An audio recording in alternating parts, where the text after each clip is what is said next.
we go. There we go. There we go.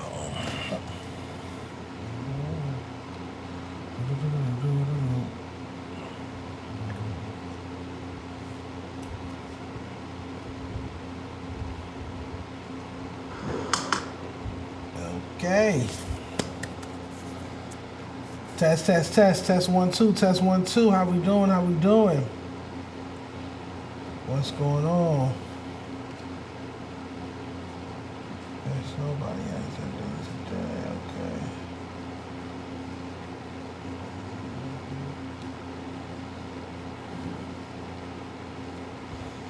Starters committee, what's the deal, man? What's good? What's good? Audio good? How we sounding? How are we? All is well, all is well. What's the deal? Palm trees in the chat, man. Palm trees in the chat. What's the deal? What's good? What's good? Let me hit these buttons. I don't even know which one's destruction, which one's dark rainbow, which one's applause. I'm just gonna hit the buttons. Fuck it. What's going on with my good peoples, man?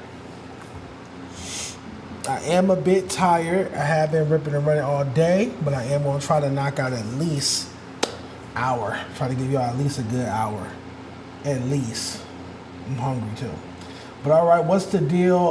Might be a little longer than that because I got to grade some music too. I got a few paid submissions I got to do, paid song reviews I got to do at the end of this stream, so it might be over an hour.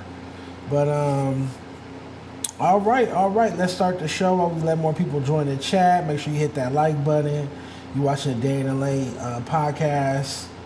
Minus Tam, because Tam will be here on Wednesday. So let's get to it. Let's get to our chat warm up. I think the first thing we had queued up, supposed to be talking about this Dr. Dre thing. So Dr. Dre reveals how he's using AI in his music.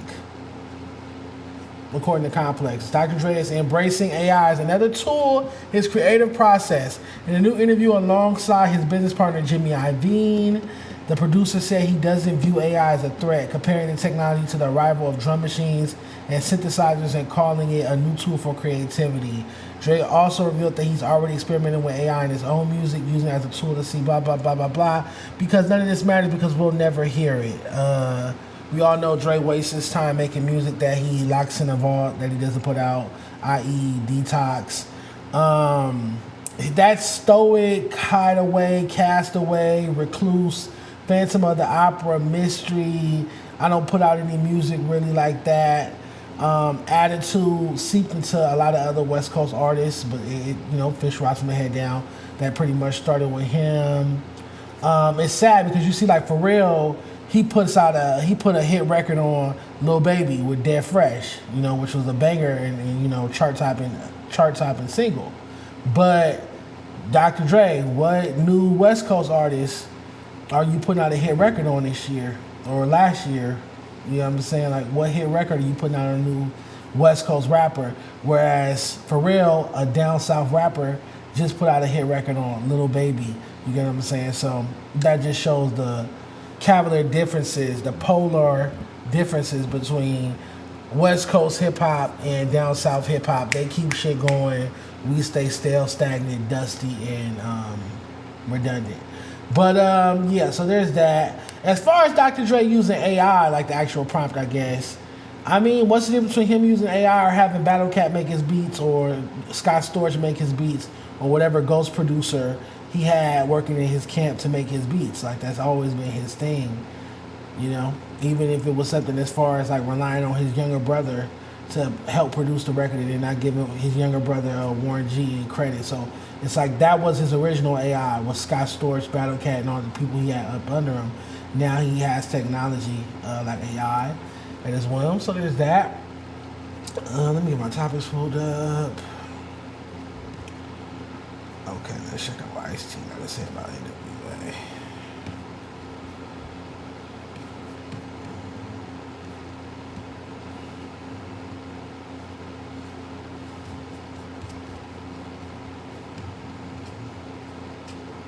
There we go.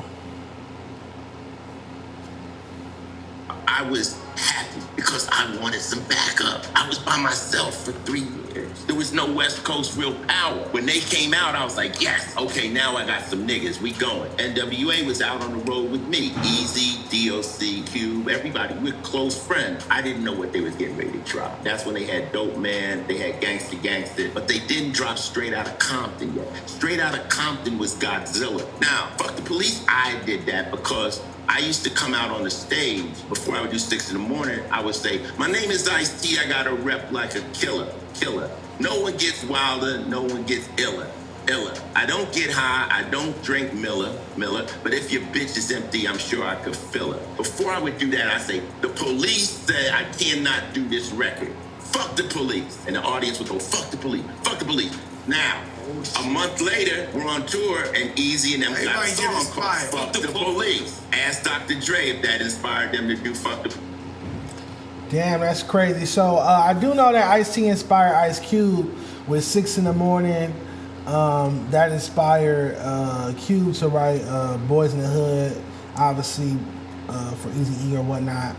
So we know there's a connection there, but I did not know until I saw this clip that Ice-T allegedly inspired N.W.A to make the Fuck the Police record. I really want to talk about a highlight really quick. How he said he felt alone on the West Coast, even though, again, Ice-T, I believe he's from Trenton, New Jersey or something like that originally. He moved out here as a teenager, like 16, 17, lived in the Crenshaw district, things like that sort. But he's still considered a West Coast rapper for whatever reasons. And it's like, dang, he said he was alone. There was really no real power. I know he was like the first West Coast, my bracelet came loose, I'm about to put it back. He's the first West Coast, Ice-T's considered the first West Coast rapper to get a major record deal. I remember he was signed, I wasn't there. But I know for a fact he was signed to what, Sire or Warner Brother Records, I believe it was Warner Brothers, where he put out the Rhyme Pays album in 1987. But he had been doing it. Ice-T had been known on our scene since like the early 80s. But we also had Tidy T, who had the hit single Batarang, Mixmaster Spade, who was a local artist that was introducing melodies to hip hop far before anybody else. Doesn't get his credit, recipes to him. King T, we had King T out of Compton. Yeah, so that was pretty much it. It was Ice-T, Tidy T, King T. Am I missing anybody? Was there any other factors? So yeah, I understand what he says when he says he was by himself because nobody was really a major artist. Obviously, Too Short was doing his thing out of the Bay, but yeah. I'm sure that was a lonely experience for Ice-T. It's like, dang, because he goes on tour, he has to go on tour with like LL Cool J, Run DMC, Beastie Boys. He has to go on tour with like all the East Coast Def Jam pertinent rappers and whatnot, or Russell Simmons associated rappers or whatnot. And then finally, here comes another group, N.W.A, which started at what were they at? Macola Records with that N.W.A and the Posse album. Like it's like a compilation, and then after they do JJ Fad to fund them some more, now we finally get Straight Outta Compton, and boom, now they're on MTV with Fab Five Freddy doing it up, crossing over and whatnot. So yeah, shout out to Ice-T, shout out to all the legends, shout out to all the pioneers. I think that was a very interesting time in LA rap, and I can't wait to learn something more. I did not know that Ice-T inspired not Straight Outta Compton, Fuck the Police. Did not know that. I remember he dropped, I remember because I wasn't there. I know he dropped the Cop Killer song, and I believe he won a Grammy for that song in the early 90s. But all right, what's next? This is our warm-up. Palm trees in the chat. Palm trees in the motherfucking chat. Let's see. Where are we at?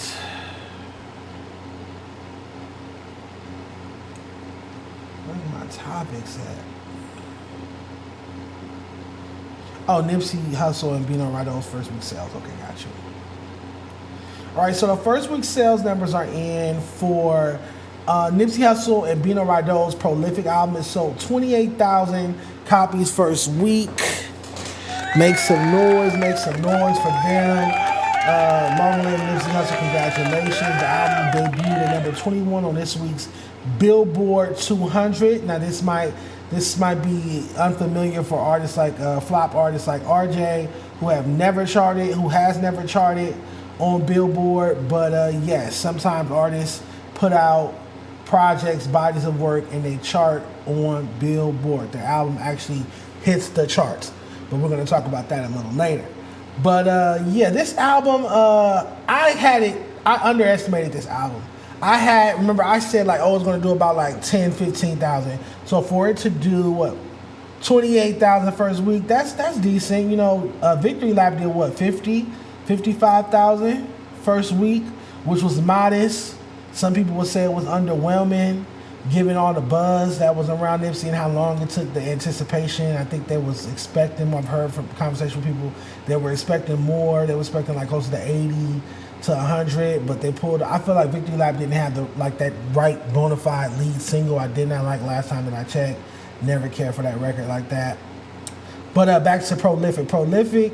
Reckless is my record. I can't stop playing it, even though I've had it on my phone for a long time in the files, but this is just a new updated version as far as mix and mastering.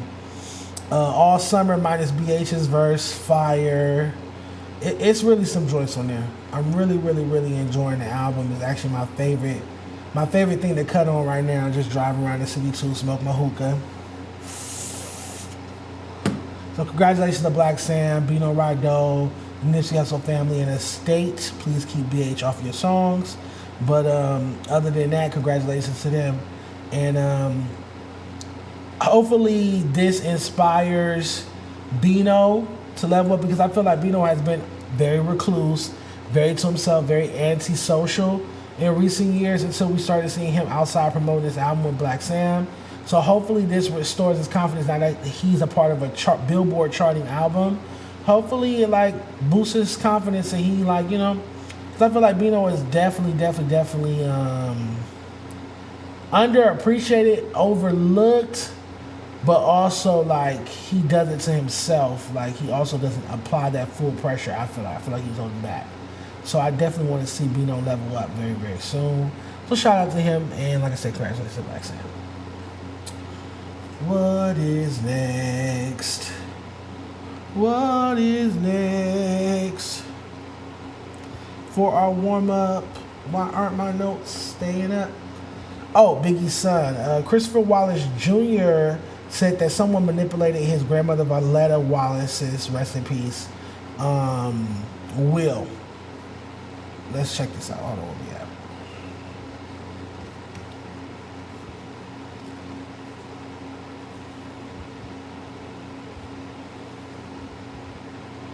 So it says Biggie's son, Christopher Wallace Jr., is taking his late grandmother's estate to court, alleging that her will was altered just weeks before she died. According to court documents obtained by TMZ, Voletta Wallace, who passed away in February 2025, signed a 2020 will dividing her estate, including her fur, jewelry, Biggie's music awards, a Mercedes-Benz SUV, and property in Jamaica, mostly between Christopher and his sister, with some items going to her brother. That will also directed her stake in the company overseeing Biggie's estate, which she managed alongside Faith Evans and her son's 1997 death, to go to her foundation. So I'm trying to come up with the gentleman's name. I forgot his name. It's not James Cruz. What's the gentleman's name? It's a guy that used to go to Howard with Diddy, and he was basically like Voletta Wallace's handler when it came to overseeing and managing the estate. I believe I read that he is now in control of the estate, that the judge granted him in control of the estate because of some mysterious signature he came across.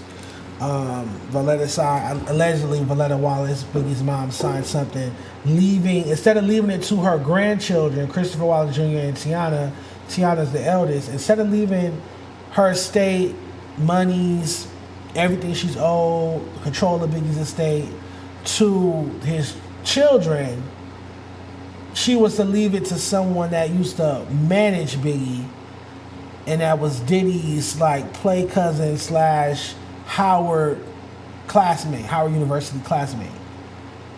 That's crazy. That makes no sense. fishy business. I definitely think somebody altered Voletta Wallace's estate. Gene Deal been calling it out for years, but he never wanted to go too hard out of respect for Miss Wallace. And yeah, there's that. Prayers and thoughts. What's next? What's next? Why don't my notes pop up when I'm clicking on it? Oh, Pop Smoke's killer interview.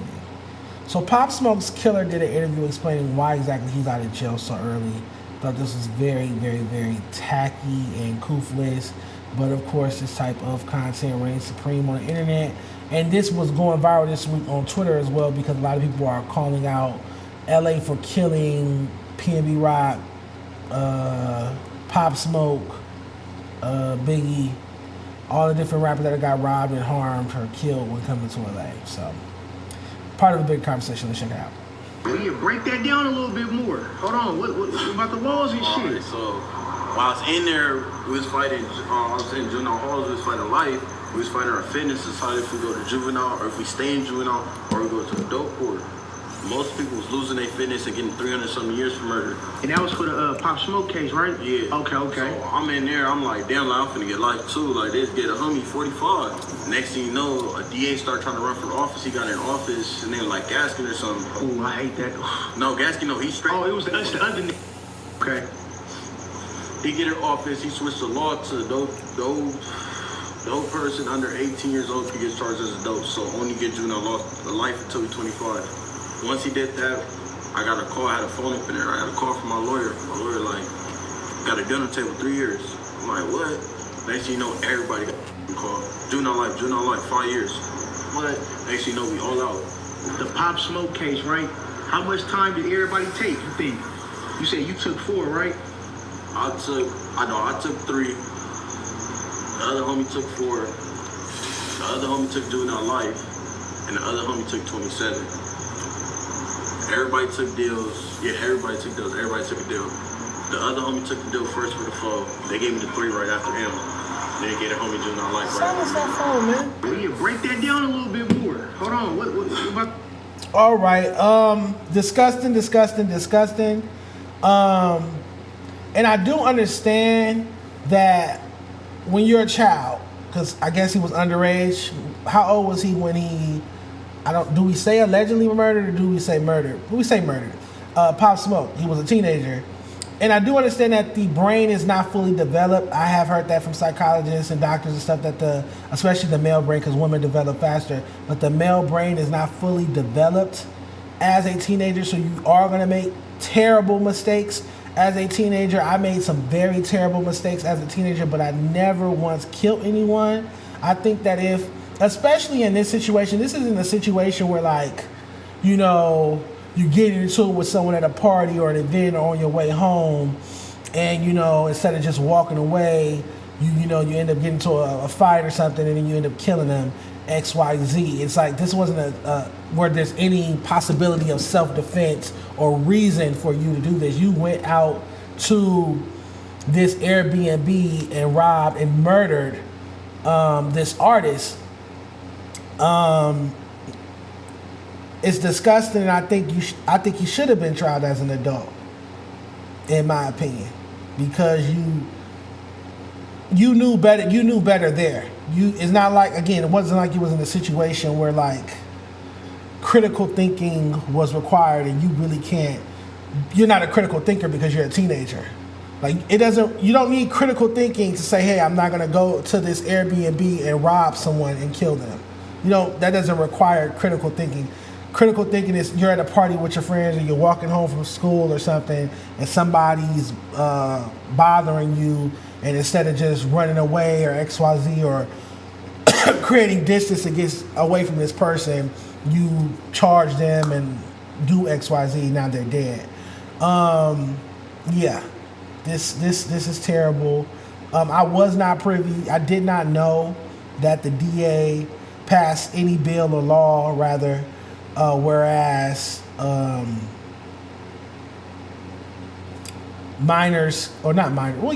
juveniles could not be tried as adults. I think that it should be a case-by-case thing. I definitely think it should be a case-by-case thing. What I'm saying is if a 16, 17-year-old goes out, takes a gun, and blatantly robs and murders someone, I think that they're obviously ready to man up and take the consequences. So, yeah. I definitely think he should have been tried as an adult because at the end of the day, Pop Smoke's family lost son, brother, cousin, nephew, grandson, whatever, kinship they were. They lost a family member. They lost a loved one. They lost someone who clearly was providing for their family. And so for you to go do 3 years after robbing and killing someone and then to be bragging about it in interviews, how heinous, that's terrible. That's absolutely terrible. And I really shouldn't be complaining because my fat ass didn't go down there and vote for either DA candidates, didn't even know who the candidates was, but I'm still going to complain.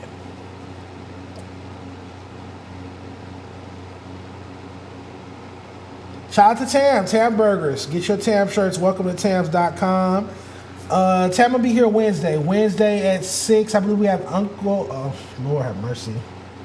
We have Ugly Money Nietzsche pulling up this Wednesday. We're going to have a very heated guys versus girls debate between him and Tam. He's been here before, so he's coming back. He'll be out here.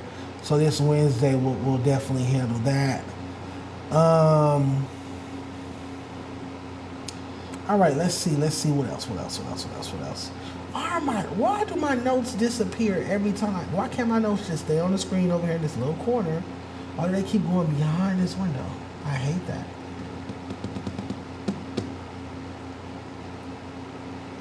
Okay. Oh, the situation with let's see. What's his name? The young kid that got killed in Compton. He's from Tustin.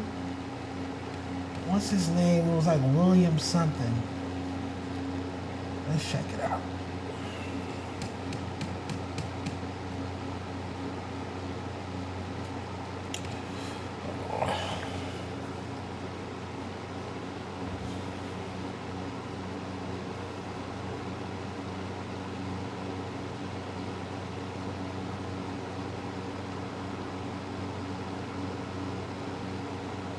One second, you guys. I'm getting this queued up.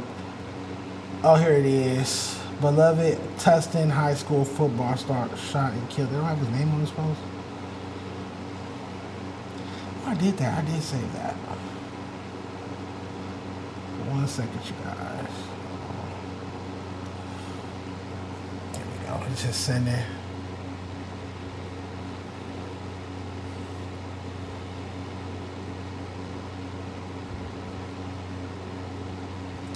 Palm trees in the chat, man.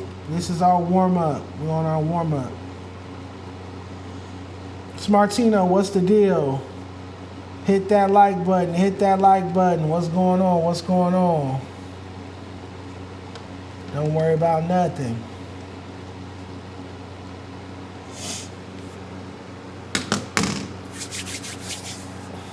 Come on, man. You're taking forever. There we go. All right. I got action. Begin at 5 with family and friends remembering the life of a Tustin High School graduate and a football player who was shot and killed in Compton last week. Good evening, everyone. I'm Colleen Williams. I'm Kathy Vaughn. His family says the 19-year-old was in the wrong place at the wrong time. NBC4's Hetty Chang live in Tustin, where his family is sharing the story for the first time and only with NBC4. Hetty? Yeah, Colleen and Kathy, as you can imagine, William's loved ones are still so heartbroken and devastated because they tell us 19-year-old William Luther Leopard III was a young man of faith, someone who leaned on that faith in life. Game time. Catella versus Foothill. William Leopard's family sharing these videos and photos of his high school athlete days. First at Catella High School in Anaheim, and then as a star football player at Tustin High School. His stepfather, or bonus dad as he likes to be called, says William was respectful both on and off the field. We all raised 4 boys. I've always been strict on them. Chores, responsibilities, accountability. And William never questioned my authority or any push back on it. Last Thursday, Curtis says his son went to Compton to hang out with his girlfriend. He never returned home. He really felt that the culture wouldn't touch him. I explained to him this dangerous area right there. He knew the dangers, of the area.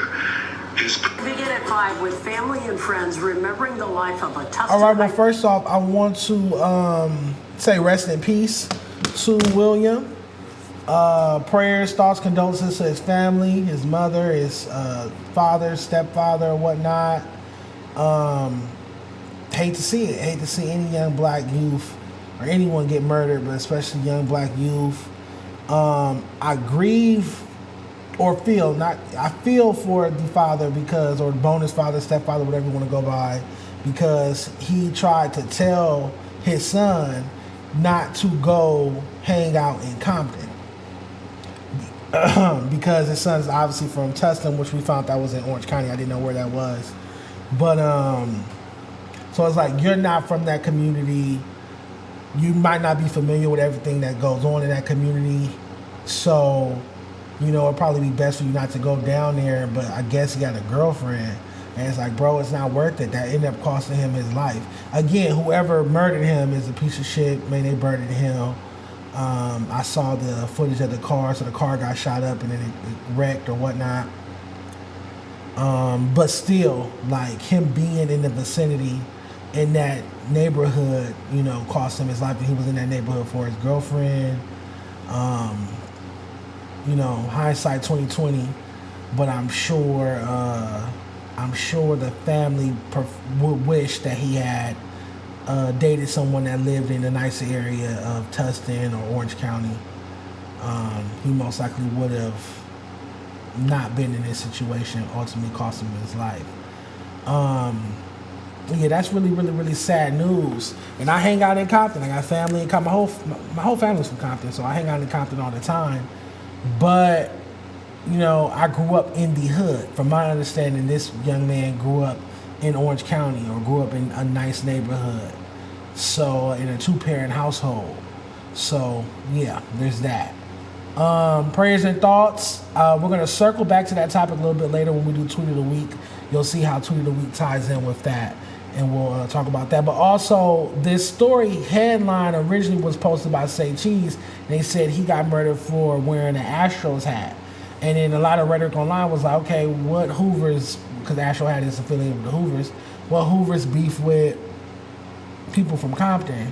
But you never know. And that hat politics shit is so stupid as well. That shit really, really, really, really, really gets on my nerves. All right, hold on. Let's see what else we got.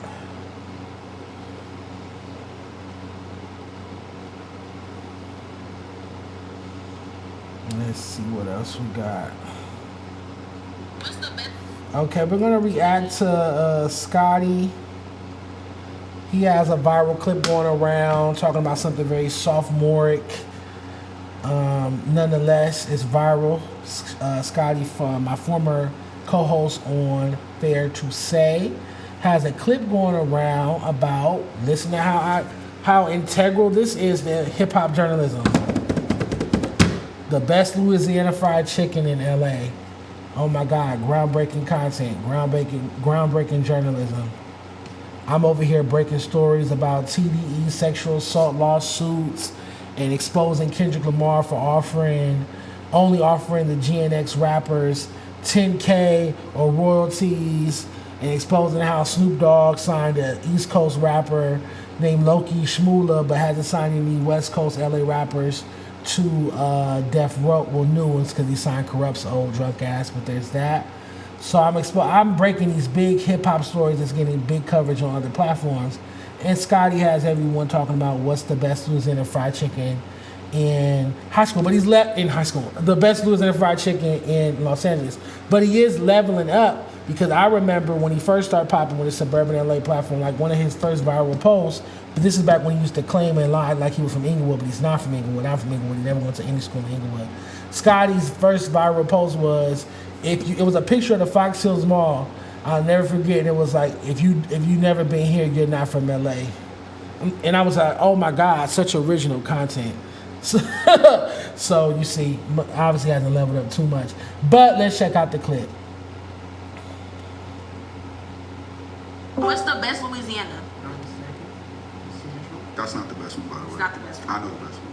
Scotty, you're not even a part of this conversation. I feel like you'd be scared to drive to go get to Louisiana, wherever you want to go. Facts. Like, Who's this young lady? oh my God, they have a glass door to get the food. Like, Scotty, like, no. The best Louisiana is the one on Manchester. Wrong. Yes, it is. Manchester and Normandy? Hell no, they be having rats, roaches, and shit. I'll never eat at the Manchester Normandy location, Louisiana. They got rats and roaches. Who's this young lady though? I like her voice. No, the best one is in Carson. Hands down. Scotty, I already said you weren't part of this conversation. Because I don't think I've ever even been to that Louisiana. Give me a plate on each one. They all getting ate. What's the best? It's hard to defend Scotty. Scotty just said the best Louisiana fried chicken in LA is in Carson. Shut the fuck up. 92nd and Central is fire. Don't get me wrong, and they got the drive-thru. Shout out to Airplane James as well. And he's from the east side, so of course he's gonna say that. But to me, the best Louisiana fried chicken, 92nd and Central is the second one. My favorite Louisiana fried chicken is on Rosecrans and Central across the street from Tam's. That's my favorite one. It's another one on Alondra that's pretty good too. No, I'm lying. My favorite Louisiana fried chicken is across the street from the Compton courthouse. That's where I used to get my eyebrows done. I don't go there anymore because the bitch hands smelled like curry. I got tired of that, having curry hands on my face. But yeah, the best Louisiana fried chicken I've ever had in my life in LA is across the street from the Compton courthouse. But then I would say the second best is in Compton as well, on Rosecrans and Central across the street from Tams by the Food for Less. And then the third one would be 92nd and Central. They also have a drive-thru, and their food is pretty good. But the Carson one is trash. Their meat tastes gamey, pause. It's like they don't brine their chicken. They just take it out the packaging, probably don't even rinse it off and just fry it, lightly season it and fry it. It's like it's not brine. When you cooking chicken strips, chicken nuggets, whatever, you have to brine it. You have to soak it in water with sugar and salt and peppercorns and seasoning to draw that fat gaminess of the actual animal and flesh out, and now it just tastes like, chicken. But all is well. Shout out to Scotty, man. I know I've harbored hard feelings for Scotty over the past, it's going on 2 years since Fair to Say disbanded. I harbor hard feelings towards Scotty because he let DJ Head call him and tell him to leave Fair to Say, saying it's not a good look to be by Dejon Paul. You don't want to be seen on camera with me. And he didn't realize that was just an old, jealous, hating, bitter-ass, bitch-ass nigga trying to separate two young niggas, two young entrepreneurs that would want to come up, because if you watch that show, me and Scotty were infectious together. So since then, I've seen him. I saw him at LA Function when YG was performing. I was in YG section, and he was in a DJ booth, and he turned around and blew me a kiss, and then he saw me outside. Swear to God, blew me a kiss, and saw me outside and gave me a hug, and we didn't really chop it up, but yeah, that's Scotty. So hopefully one day I can let that go. Hopefully one day I'm able to trust him again and sit down with him. But right now I just don't trust Scotty. I feel like if me and Scotty was to sit down and do anything, do content, do an episode together, do any type of business together, all it would take is one phone call from DJ Head, and he'll be like, oh, I told you about working with Dejon, don't work with Dejon. Oh, yes, sir, OG, yes, big bro, yes, I'll never work with Dejon, so it's like, that's why I don't trust him. It also was idiotic because it's like, okay, I can see if Head was like, oh, Scotty, quit Fair to Say, you don't want to work with Dejon, you don't want to be seen on camera with Dejon, come over here and join Effective immediately with me and Gina and help us get our views up. But he didn't. He never gave Scotty a third chair. He kept that show, him and Gina. So it's like, you really let this man play you out of your position at Fair to Say, because remember, Scotty walked away from the show and quit, only to do what? Oh, okay. Get 300 views on the RJ interview, 300 views on the Kayla Ferrell interview. Oh, okay. Stupid. All right, what's next? Oh, I found out why. Hold on. So I found out why Keem, Crack Baby Keem from Apollo, is so homophobic towards me. I found out why. It's because Crack baby Keem's, his mom traded him to the crack dealer. Keem was molested by his crack dealer. His mom traded Keem's body for some crack rocks. And that's why Keem is so homophobic towards me, homophobic towards House Phone. Because he got molested by his crack dealer. Not his crack dealer, his mom's and dad's crack dealer. That is my narrative. That is the theory. This scene from Medea's family reunion starring Lynn Whitfield, my favorite actress of all time, recalls it. Sweetheart, you were my only option. Mom, just stop that whining. Just stop it. I have taken care of you like a little princess. The best schools, going, designer clothes, all of that. Now it is time for you to take care of me. Here it comes, here it comes. You hear me? My mother was a real whore. Oh. And a junkie. And she traded me for $10 and a fix. So I believe that Keem's mother, crack baby Keem's mother, Miss Ruby, shout out Miss Ruby, traded his body to the neighborhood crack rock dealer in exchange for some crack rocks for her to smoke.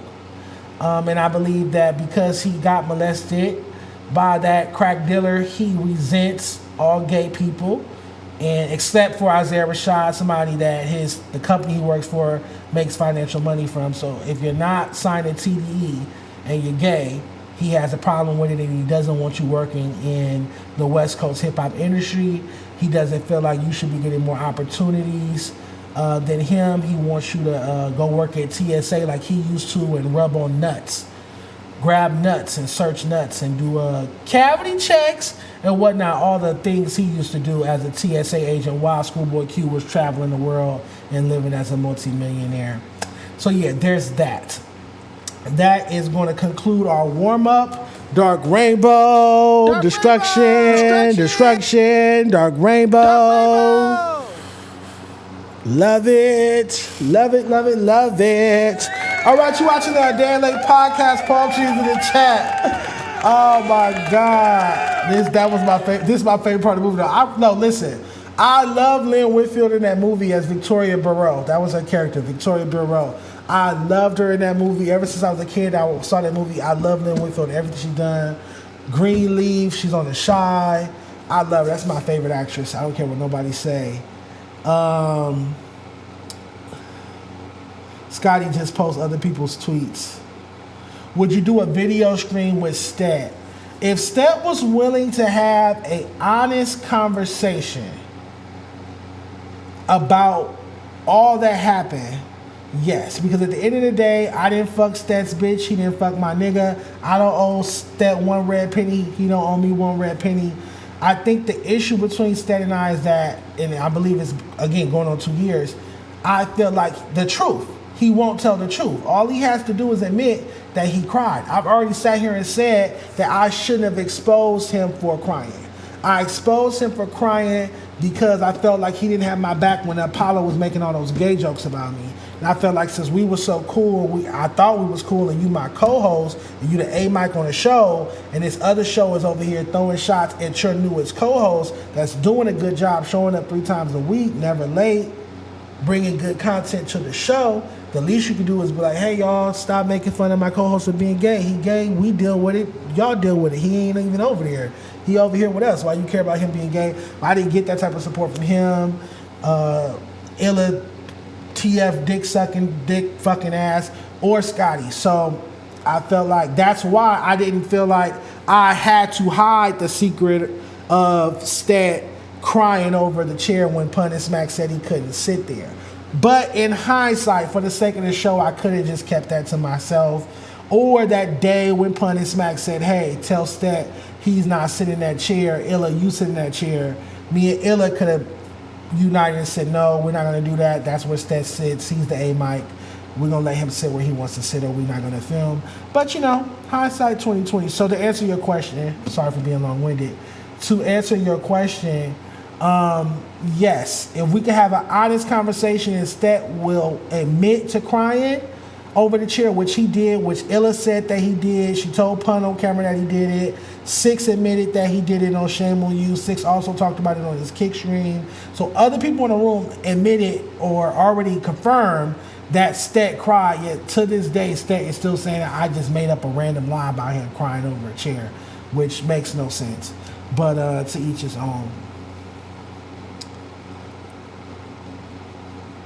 To each its own.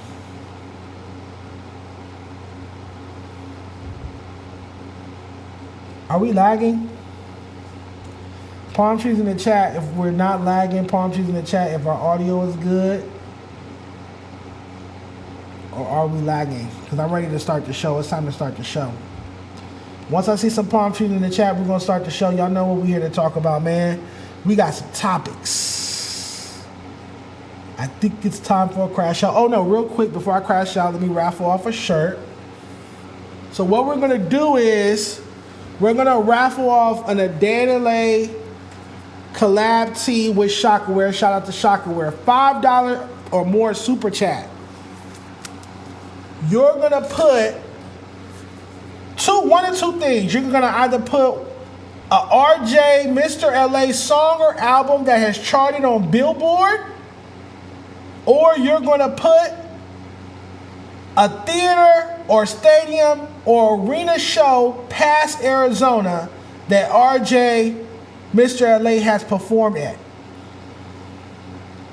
Let me repeat that. In order to win, to enter the raffle to win a N.W.A Shockaware tee, you're going to super chat $5 or more, and you're going to put either a song or album from RJMRLA that has ever charted on Billboard, or you're going to put a venue that's like not a nightclub, but an actual venue, a theater, a stadium, an arena that RJMRLA has performed in past Arizona. So most likely no one will be winning this shirt because he has done neither of those things. And we'll be talking about that briefly. First off, I have to say, let me start here. First off, I really have to say, I had a great time hosting August Fest. This was my fourth year in a row hosting August Fest. This is the 5th annual August Fest. It was the 5th anniversary of August Fest. For those of you who don't know what August Fest is an annual, like, lit-ass block party that is thrown on 73rd Street? Hold on. 74th Street, excuse me, and 3rd Avenue. 74th and 3rd Avenue, right off of Manchester and Van Ness, closer to Florence and Van Ness, in Los Angeles, borderline Inglewood. And let me pull up the flyer.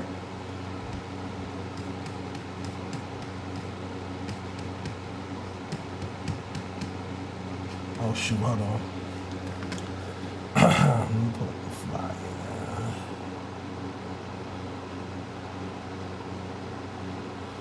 Hold on.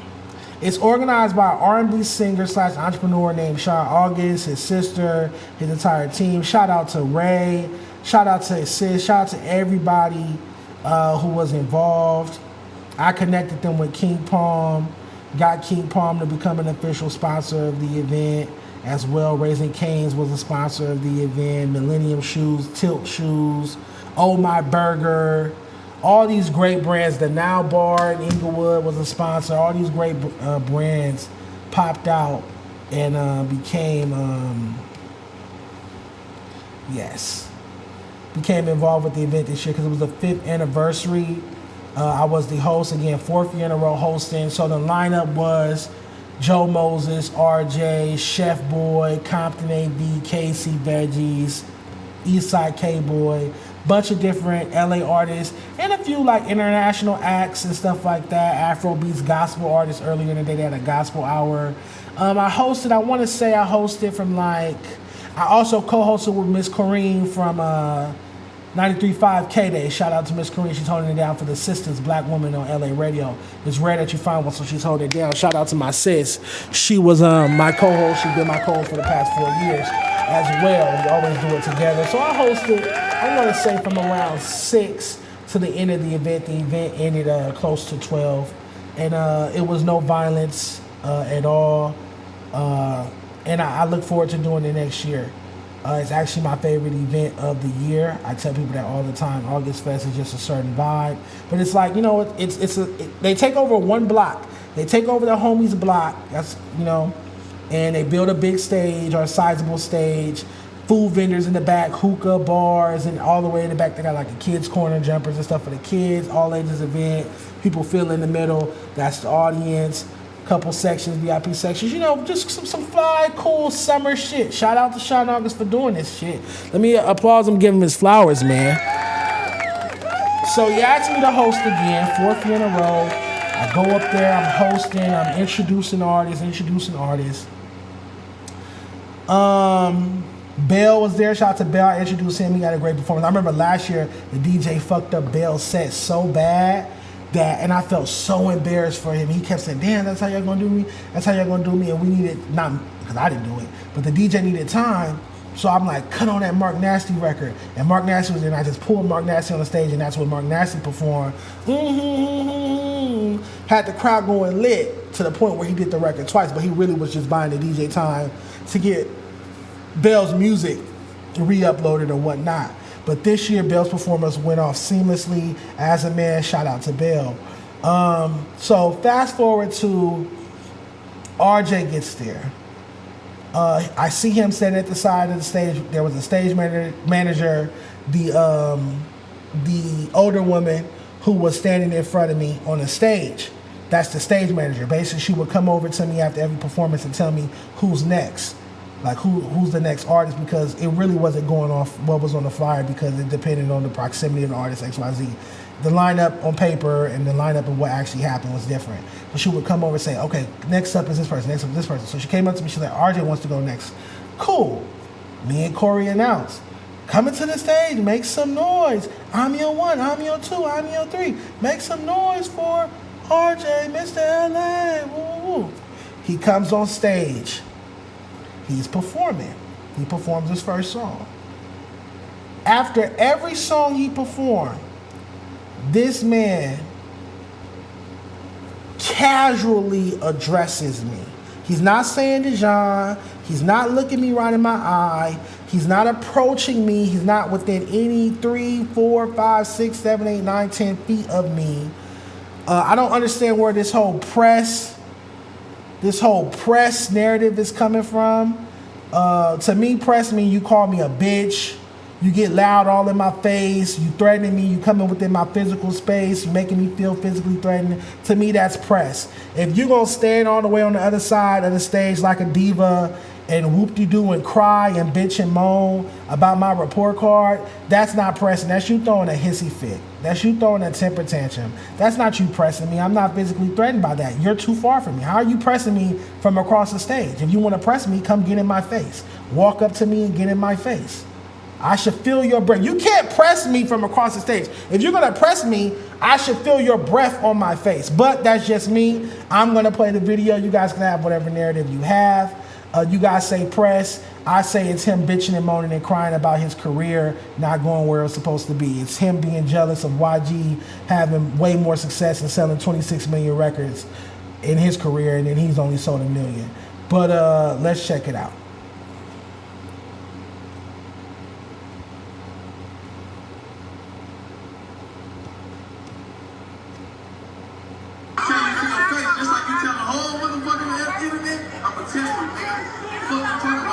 You see, so wait, real quick, we're gonna stop it there.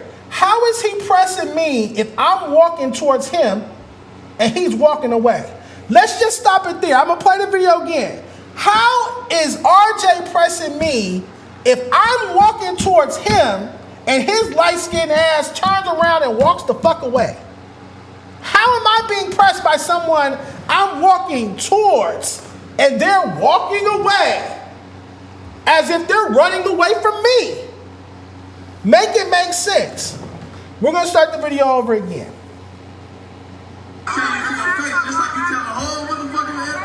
I'm walking towards you. You walk away. So in this video right here, I'm yelling, you have a C. You have a C. Why are you mad? You have a C. The first thing RJ said after performing whatever song he performed, and by whatever song, I mean a song that has never charted on Billboard because he's never done that before. The first thing that was said was that he said that I knew he was talking about me was niggas want to talk about catalog scores. Catalog? Niggas want to talk about catalog score. Catalog's a 6. RJ has a 6 on the rap report card for catalog. One, I think that's fair. I think that's fair. RJ, you don't have a My Crazy Life, a Victory Lap, a documentary, a Please Excuse Me for Being Antisocial. You don't have a classic debut album. You don't have a semi-classic debut album. You never had that moment, that milestone moment. You never had that big moment. You never had that. You never reached that level. You are a mixtape rapper. You never reached that level. You never delivered a high-quality, test of time, classic debut album. You delivered some dope mixtapes. And by dope mixtapes, I mean Amio 1, 2, 3. And 3 is shaky. Rich Off Mackin' 2. That's another one. So you got 3.5, 4 dope, great mixtapes. But you have never delivered an album of high quality. Ever.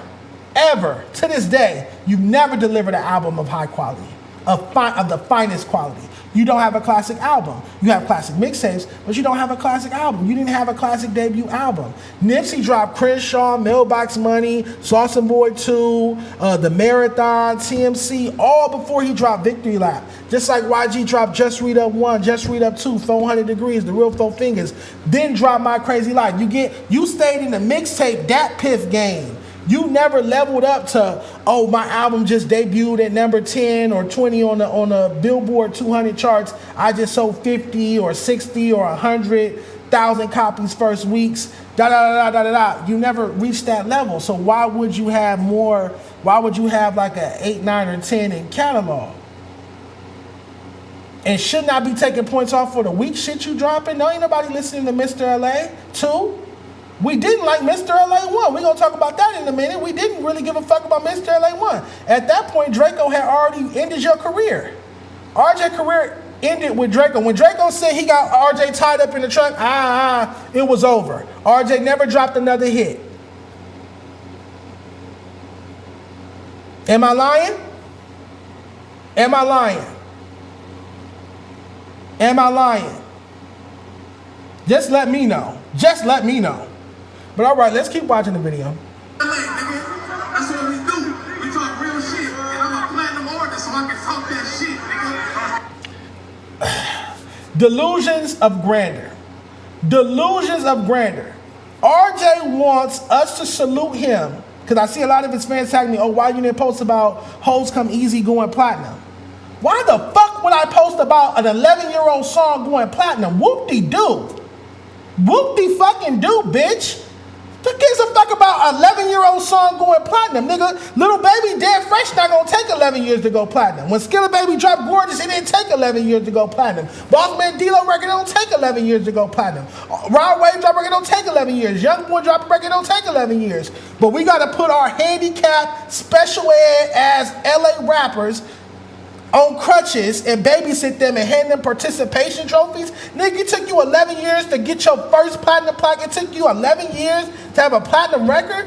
You've been rapping for 13, 14 years. It took you 11 years to get your first platinum plaque. And you think I'm supposed to respect that? I'm supposed to salute? It's not commendable. It's not an accomplishment. That's a flop. It took you 11 years to go platinum. I can see if you was acquiring platinum plaques in the time, platinum records over time. So like this was your 5th, 6th, 7th, 8th, 9th, 10th one. And he's like, oh, Hoes Come Easy finally caught up and now it's platinum 2. And I can put it with my other platinum records. You just got your first platinum record. It didn't take YG 11 years to go platinum with My Nigga, My Nigga. Am I lying? It didn't take 11 years for YG to go platinum with My Nigga. So why did it take you 11 years to go platinum with Hoes Come Easy? Why did it take you 11 years to get a platinum plaque on a record? And then so because you get this platinum record after 11 long years, that means that your catalog score shouldn't be a 6? That means your grade shouldn't be a C? You mean to tell me you deserve the same B that Doja Cat and Vince Staples got? Or you deserve the same A that Tyler the Creator got? Are you out of your rabbit ass mind? Clearly. Ain't nobody else gonna talk that shit. He ain't gonna say you ain't platinum, you ain't this. I'm a platinum artist, no feature, no radio, no video, nigga. Say I'm yo. Say I'm yo. Say I'm yo. It's LA, nigga. That's who I speak for. That's who I run with, nigga. And when you down talk LA, nigga, I speak up. All right, a couple more things. RJ, you can't speak for LA. You paint your nails. Shut up. You can't speak for LA. You paint your nails. You a blood that paint your nails. You can't speak for LA. I'm not going back and forth with no nigga that paint his nails. How about that? Dark Rainbow. I'm not going back and forth with no nigga that paint his nails. I'm not going back and forth with no blood nigga that paint his nails. I don't respect your gangster. I can't respect your gangster. You paint your nails. You don't know which side of the fence you on. You confused. You paint your nails. You want to be a girl. Shut up. You paint your nails. I can't go back and forth with a nigga that paint his nails. There's a chemical imbalance or something. A grown-ass man running around painting his nails, but talking all this gangster shit in his music and want to be a gangster rapper and blah, blah, blah, bracket, but walking around painting his nails, fingernail polish on your nails. I don't respect you, gangster. Get out of here with that shit. You don't speak for LA. You're an example of what not to do as an LA rapper. That's what the fuck RJ is. Let's keep it a buck. RJ is an example of what not to do as an LA rapper. If you want to stay a fucking local LA rapper and not be able to tour past Arizona and be performing at fucking block parties 15 years into your fucking career, then you do what RJ does. If you only want to have one platinum plaque after 15 years in the music business, then you follow RJ's blueprint. What I'm telling these new up-and-coming LA rappers is be like Tyler, be like Doja, be like Vince, be like YG in his prime. Not this Gentleman's Club YG that didn't sell 10K, but before that YG. Be like that YG. Be like Roddy Ricch. That's who you be like. You be like artistic. You be an artist that actually makes different type of music, shit that gets out there. You don't just make local gangbang and local ratchet music over and over and over and over. Nigga, you're in your 40s. I'm about to pull up his latest song, I'm From LA, where we really gangbang. Bracken, blood. From the Atkins to the this, to the brims. Like, god damn it, we get it. You niggas are bloods. How many fucking times are you gonna tell me you are a blood? I know for a fact that Nipsey Hussle had to tone down. He stayed a Crip, he died a Crip, but he had to tone down on some of that blatant gang banging in his music and start talking about other shit to elevate. I know for a fact that Jeezy went to his artist YG and said, hey, you're not naming this album Bompton. You're naming this album My Crazy Life, because if you call this album Bompton, only bloods and people that are into gangbanging are going to buy that album, and you're not going to sell any copies. The album's not going to go platinum, double platinum, be voted Complex Best Rap Album of 2014. None of that happens if Jeezy doesn't stop YG from being a local LA rapper, having a local LA rapper mindset and say, oh, I'm going to name my debut album Bompton. Y'all know My Crazy Life was supposed to be called Bompton, right? That's the type of mindset that RJ has when he's dropping singles like Bracken and talking about blood in every song. A local LA rapper mindset. Whereas I'm encouraging these new LA rappers to think out the box, be creative, push for new sounds, work with new producers. You don't want to end up like RJ. RJ is the perfect example. RJ is the perfect example of a failed LA rapper.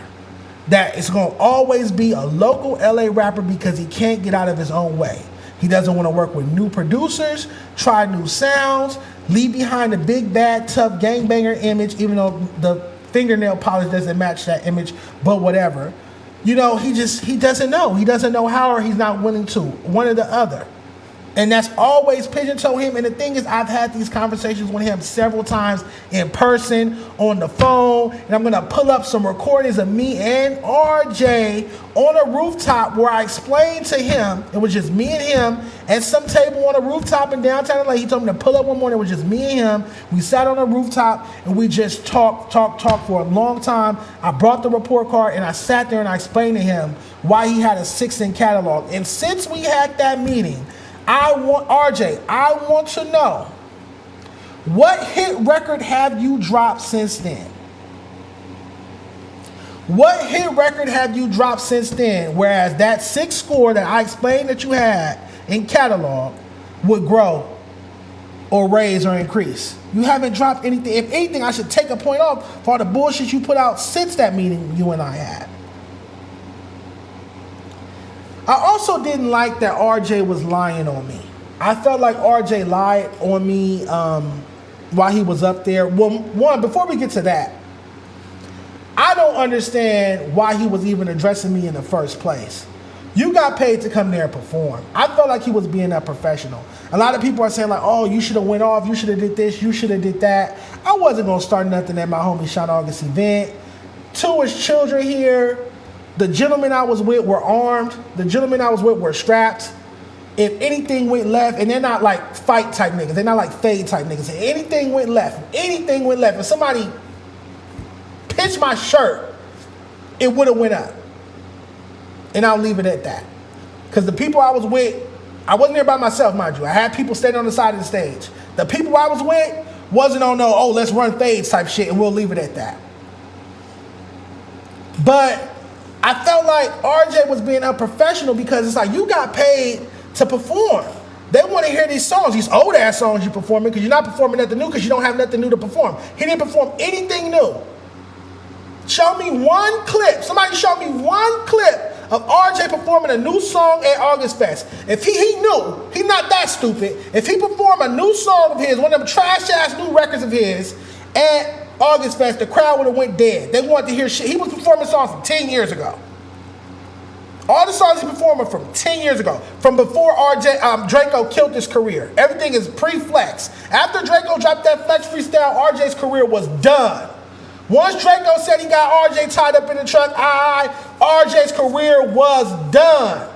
Finished. Then he did the verses with Rideaux, and that put the nail in the coffin. He was done. He was out there, and that ended that whole era of that ratchet LA rap shit, and then in comes the Rideaux, the Shoreline Mafias, and that whole wave, that whole energy. Now it's about that. It's out with those. Now it's out with the RJs, the Joe Moses, the Problems, the Red Cup ratchet party music. Bye to that. Now we on to this. That was the changing of the guard. When Draco ended RJ's career. So I'm going back and forth with a nigga that wears nail polish and a nigga whose career got ended by Draco. Lord have mercy. Lord have mercy. Please make it make sense. Why couldn't that yellow nigga just get up on stage, perform them old ass songs, perform them 10-year-old ass songs, because he didn't perform nothing new, because don't nobody want to hear none of that bullshit, and he know that better than anybody. Why couldn't he just get up on stage, do his little walk, perform Get Rich, perform Hoes Come Easy, perform Dance With Me, perform, well, damn, what's the other one? Ride With Me. Perform them old ass songs that was out when I was in fucking high school and get off the stage. Them people didn't pay to watch me and you debate or argue or go back and forth or have a misunderstanding. They didn't pay for that. That's why I didn't engage too much. I yelled at him a couple times. You gotta see why you tripping. I walked towards him. He walked away. That was the end of it. I went back and stood by the DJ booth. It was nothing else to go back and forth about. Anything else would have been unprofessional on my end. I was a host. I was booked to host that event. Me and Miss Corinne from 93.5 K-Day. I was there to represent August Fest as a host for my 4th year in a row. RJ, how do I know that I'm right? How am I steadfast in knowing that I'm right? Because you were performing at a block party. That I was hosting. You've been rapping for 15 years. Kendrick not performing on 74th and 3rd Avenue. Tyler the Creator's not performing on 74th and 3rd Avenue. YG's not performing on 74th and 3rd fucking Avenue. They performing in stadiums and arenas and shit. Big venues. It's your stubborn ass that's performing at black parties 15 years into your motherfucking career because you're not smart enough to level up, stop making gangbang ratchet music, and try different sounds. Or hang it up and go do something else. That's how I know I'm right. That's how I know I'm right about LA Rap needs to step his motherfucking game up. And this is the part that really pissed me off. At the end of his performance, I wish somebody had recorded this. At the end of his performance, do you know this nigga had the nerve to say, LA rappers do need to step it up? I do know that. So what the fuck are you talking about? You just went on some fucking cocaine-induced rant for fucking 30 fucking minutes about how bad of a person Japoria is for telling LA rappers they need to step their game up, only for you to end your set by saying LA rappers need to step it up. So you agree with me. You just don't want me saying it. You agree with me, you just don't want me saying it. You just don't want to hear it from me. I got to put on nail polish like you. We got to wear matching, me and RJ got to wear matching nail polish for him to fucking listen to me. Because he agrees.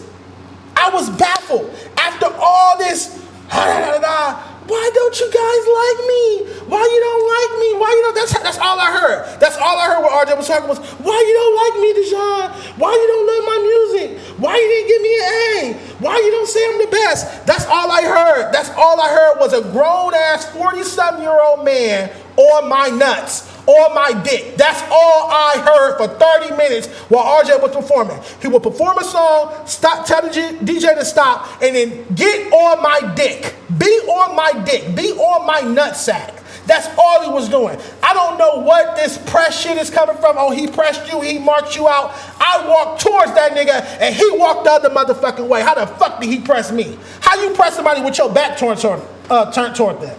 Make that make motherfucking sense. Make that make motherfucking sense. You're not making any sense, RJ. And then you agree with me. LA rappers do need to step it up. So what the fuck are you up here talking about? You just want to talk some shit.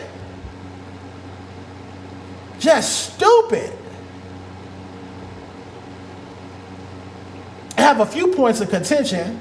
How am I wrong for how I grade LA rappers? When I used to do a show called Rap Report Card Live, guess who were my co-judges? RJ was my co-judge twice. RJ and Joe Moses. All right, let's get into it. RJ, what you thinking? Talk to me. Oh yeah, for sure. You already, you know what I'm saying? You can tell you know what I'm saying, got the crowd and shit, you know what I mean? When you came out and did your little shit, you feel me? Connected with the crowd. Songs was on point, you know what I'm saying? Style was there, stage performance, you know what I'm saying? You know what I mean? I fuck with it. Get your shit. All right, Dejon, what you think? It was great. I liked it. I keep up with your music already online. Performance was cool. I like how you got the crowd involved and everything like that. Energy was there. Melodic, all of that. I think it's a little improvement, a little tweaking, but not too much. I don't have like much critiques. Great job. Good, very good. Joe, what you think? Fire. I fuck with it. Period. Just keep doing your thing. About 2 years, you're gonna be the nigga. Just keep doing your thing. Fuck what everybody talking about. Just keep doing you. And don't switch that shit up. Make music for the women, because that's gonna be your supporters. Alright? Okay, let's get into the grades. We're gonna start with lyricism. Let's see what they give you on lyricism. All right, we got a 5 from Joe. We got a 3 from Dejon. We got a 5 from RJ. I'm a tough critic, giving him a 5. If you go check out his performance, he wasn't that lyrical of an artist. But okay, so how can you and Joe Moses, RJ, how can you and Joe Moses sit next to me and grade 20 artists with me, and then 2 years later be telling me I need to keep my opinion to myself? That doesn't make any sense. You sat there and graded 20 rappers with me 2 years ago. I'll tell you where the beef or drama between me and RJ started, in my opinion. When I noticed the energy shift and disconnect between me and RJ. Because RJ used to call me like once a week. We'll sit on the phone. He'll talk to me about, tell me all his issues with YG and Mustard and how wrong they did him and all this different shit. It's a bunch of shit I can tell you about this nigga. A bunch of shit this nigga done told me about them niggas. All type of bullshit, personal business, all type of shady shit that he felt the way about between YG Mustard, even the Draco situation. It's a bunch of shit this nigga done cupcake with me on the phone, talking my ear off on Saturday morning. Nigga would call me on a Saturday morning and just vent for a whole hour, 2 hours, just talking about all this LA rap shit. But nonetheless, to me, for RJ to be saying that LA rappers need to step it up after bashing me for 30 minutes for saying that LA rappers need to step it up is crazy. That makes no sense. That doesn't make any sense. How can you do a show? RJ came back. So Joe didn't come back when we did the second round. For the second round of the Rap Report Card show was RJ, Storm DeBarge, and I. It was RJ, Storm DeBarge, and I who did this. So you did a Rap Report Card show with me twice on 2 different occasions, grading 20 LA rappers each episode. But now you don't want me to say my opinion on LA rap, even though you agree with me when I say LA rappers need to step it up. I think you're just on my dick. I think you just want my attention. I think you just want my approval. I think you just want me to give you an A. I think you just want me to say RJ is the greatest LA rapper out right now. And you're not. You're not. The Mr. LA 2 project came and went. Nobody's playing that. I don't hear that record anywhere. Nobody's playing Mr. LA 2. Nobody's playing any of those records. Rich, rich, rich, rich, make me rich. Follow my commandments, you get a grip. Like, shut your motherfucking Schooly D, PSK rapping ass the fuck up with this old ass grandpa, uncle fucking shit over these G-Funk and ratchet beats. You don't go get you a new motherfucking sound. Whatever happened to Papa's got a brand new bag head ass. What the fuck is going on? Oh man, I could cook this nigga from several different angles. I'm trying to take my time. This is what I mean when I say LA rappers can't tour past Arizona. So RJ did a tour with Rucci and Siete Shot Siete. Blame the Streets tour. This is last summer 2025, presented by Amio. These are all the dates. 1, 2, 3, 4, 5, 6, 7. I believe there's one more down here. 8 dates. 8-day tour. Ontario, California. Santa Cruz, California. Los Angeles, California at the Observatory, a modest venue. San Diego, California at House of Blues, so basically a club. Oxnard, California, the Letterman Clubhouse. Phoenix, Arizona, something in Jackson. The first day, Ontario, California is at Mix Champagne Lounge. You kicked your tour off last year at a lounge. You kicked your tour last year off at Champagne Lounge. You were performing at lounges. I'm right, RJ. I'm right, you're wrong. No, you need to step it up. I'm right, you're wrong. I'm smart, you're dumb. You need to step it up. The shit you've been doing has not worked for you. That's why you stayed a local LA rapper when YG, Schoolboy Q, Tyler the Creator, Kendrick Lamar, all of them rose. Nipsey Hussle, all of them rose. Vince Staples, everybody rose. And Tyga, and left you in the sewer, stinking, rotting. Left you behind in the dust, in the past. We gotta get on a time machine to hear the shit you was performing at that block party. You performing at a block party popping shit. You're performing at a block party popping shit. You were at a block party popping shit. Performing 10-year-old songs because none of your new shit goes up. The crowd wouldn't have known it. They would have been on their phones. They would have started going to the car. You didn't even headline the event. They let Chef Boy close out the fucking event because you don't even have a gang. When's the last time RJ has had a record? I already asked you guys this, nobody's answered me. When's the last time RJ had a record? I won't even say like a hit record because we know if I go to Billboard talking about RJ check me. Let's check Billboard and see when RJ has ever charted. Never. So we're not even talking about like an actual industry hit record. Let's just stay on some Chef Boy gang. Joe Moses, but I'm dumb. Even Joe Moses, who's older than you, has been able in recent years to catch a buzz single, but I'm dumb. When's the last time RJ put out a single that everybody in LA, Southern California knew word for word? It's been over 10 years. It's been over 10 years. Let's name it. Let's get to work. Chat. Let's get to work. Let's get to work. Oh, okay. Okay. Okay. I don't see y'all. I don't see y'all naming the records. Where are the records? Oh, he don't have none. Oh, he don't have none. Get Rich with I Am Sue is 2015. I said in the last 10 years, name RJ's hit record. It's been over 10 years that RJ, not because he ain't got no actual hit, but it's been over 10 years since RJ has put out an impactful LA record. By that I mean Gang Gang. That's why why did Chef Boy perform after Joe Moses and RJ? Why did Chef Boy close out the show?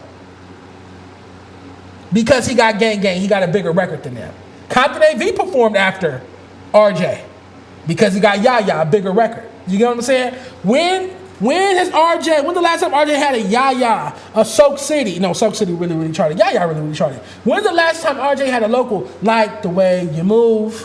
Anything, just a local banger. Vintage and Adventurous. God damn it, but I'm dumb. Just give me, please. Y'all can't.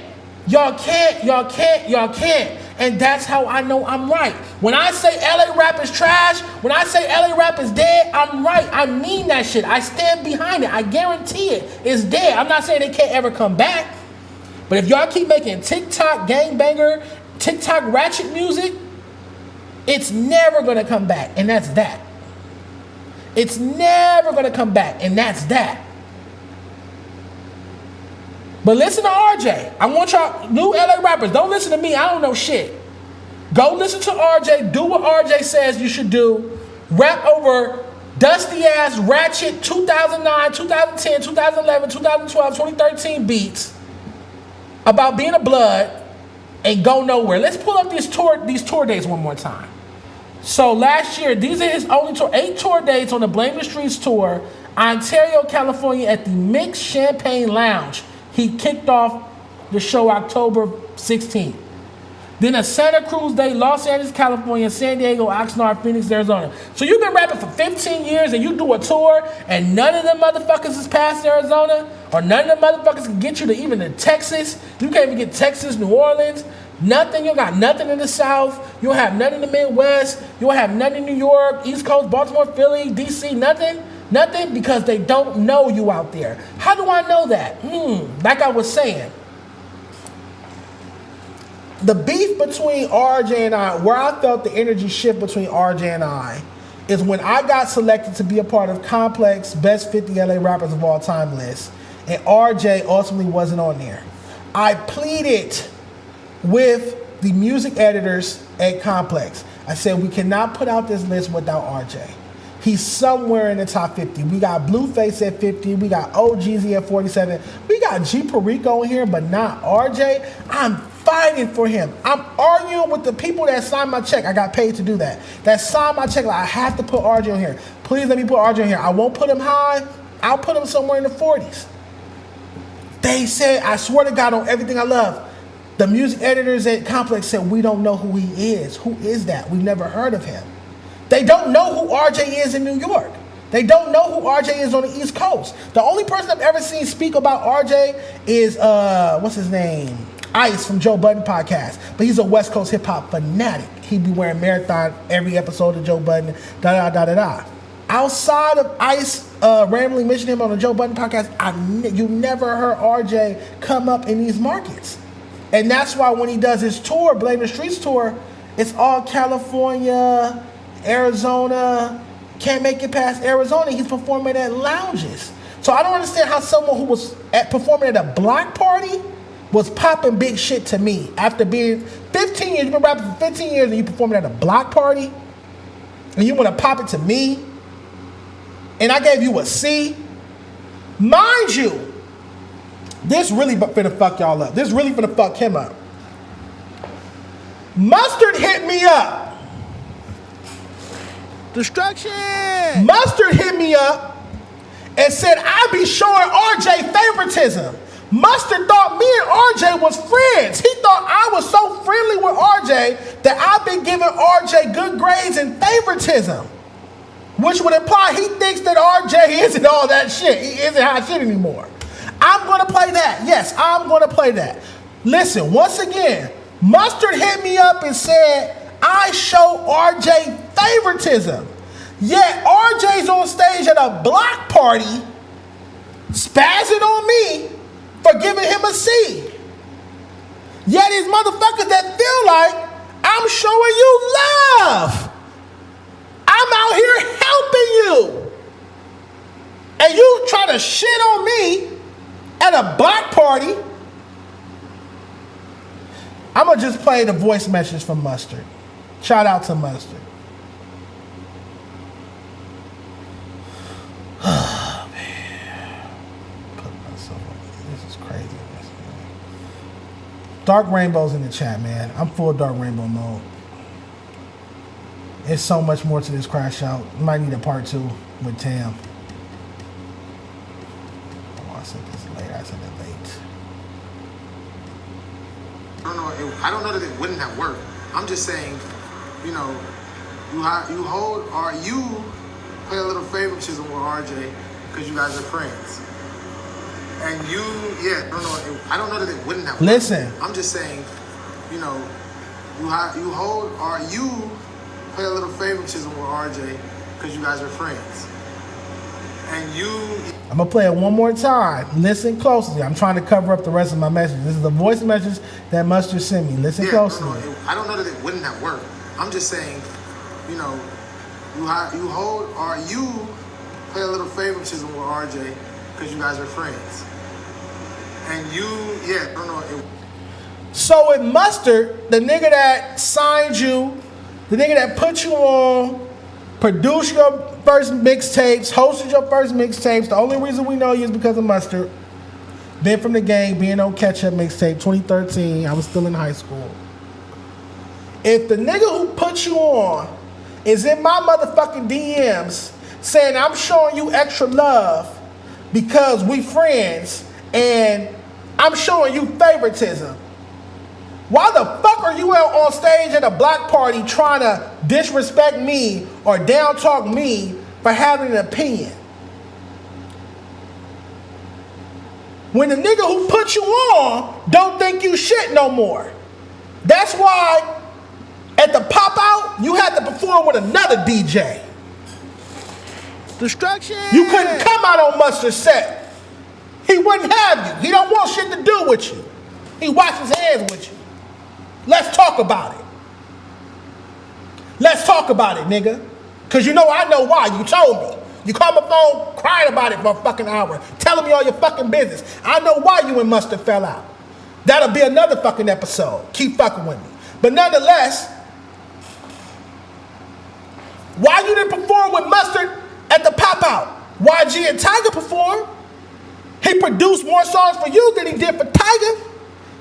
He was more affiliated with you than he was with Tiger. You were signed to that nigga. Tiger wasn't signed to 10 Summers. You were signed to 10 Summers. You were signed to 400 Summers. You was Mustard's artist. You had a 10 Summers chain. Why the fuck was you performing on another DJ set at the pop-up? Because Mustard don't want shit to do with you. That's why he not on none of your recent music. None of it. No project this decade have a Mustard beat, a Mustard on the beat-hole, nothing. Nothing. Because you know what went down between you two. I know too. And that nigga's in my DMs hitting me up talking about I show you favoritism, I show you love. He think we friends. Media can't be friends with rappers. Media can't be friends with rappers. It's not healthy. It's not conducive to good business. I don't understand how you can stand on stage and try to bash me and my platform when the nigga who put you on is in my DMs telling me I'm going out of my way for you. Why are you helping this nigga? Why are you glazing this nigga? Why are you acting like this nigga's all that? He ain't shit. That's the energy I'm getting from Mustard in my DMs about you. Basically, he's saying them C's and B's I've been giving you should be F's and D's. And you crying over a 6-cent catalog. You feeling yourself over that platinum record? Nigga, that shit came out 11 years ago. You just video to it, dummy. Lord have mercy. 47 years old, rap about hoes coming easy. Lord have mercy. I don't know what I'm going to do with these LA rappers, y'all. I just don't know. I just don't know. I just don't know. I just don't know.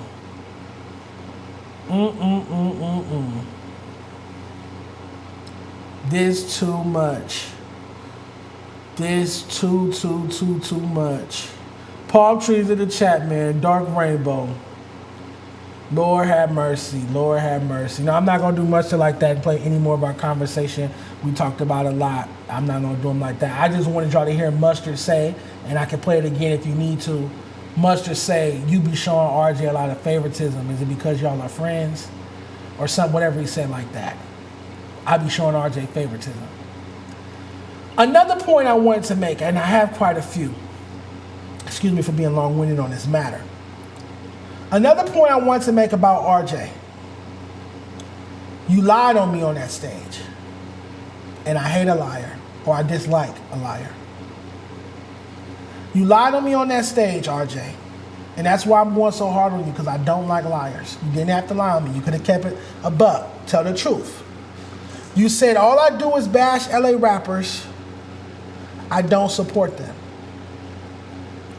During RJ's set, he brought out two artists that are signed to him or are working with him, working under him, he's promoting. Stet 7X, shout out to Stet, and a nigga named Lil Eve. Now, I like Stet's music better than Lil Eve's, but he brought both of them out to perform a song each. I enjoyed the song that Stet performed. Stet performed Call Me, his song with Kayla For Real. The bullshit, TikTok, ratchet, I like it song that Lil E performed, trash, garbage in my opinion, but RJ brought them both out. Now, I bring this up to say this.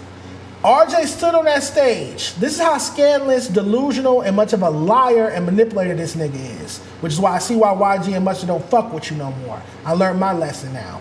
I believe Mustard and all the shit he said. I believe Mustard. I'm on Mustard's side. But look, this is how delusional, much of a liar RJ is. He brings out Stet and Lil Eve to perform, his two artists to perform at the August Fest. Then he gets on stage and says, Dejon doesn't support new LA rappers, he just bashes them. You don't support the artists anymore. You just bash them.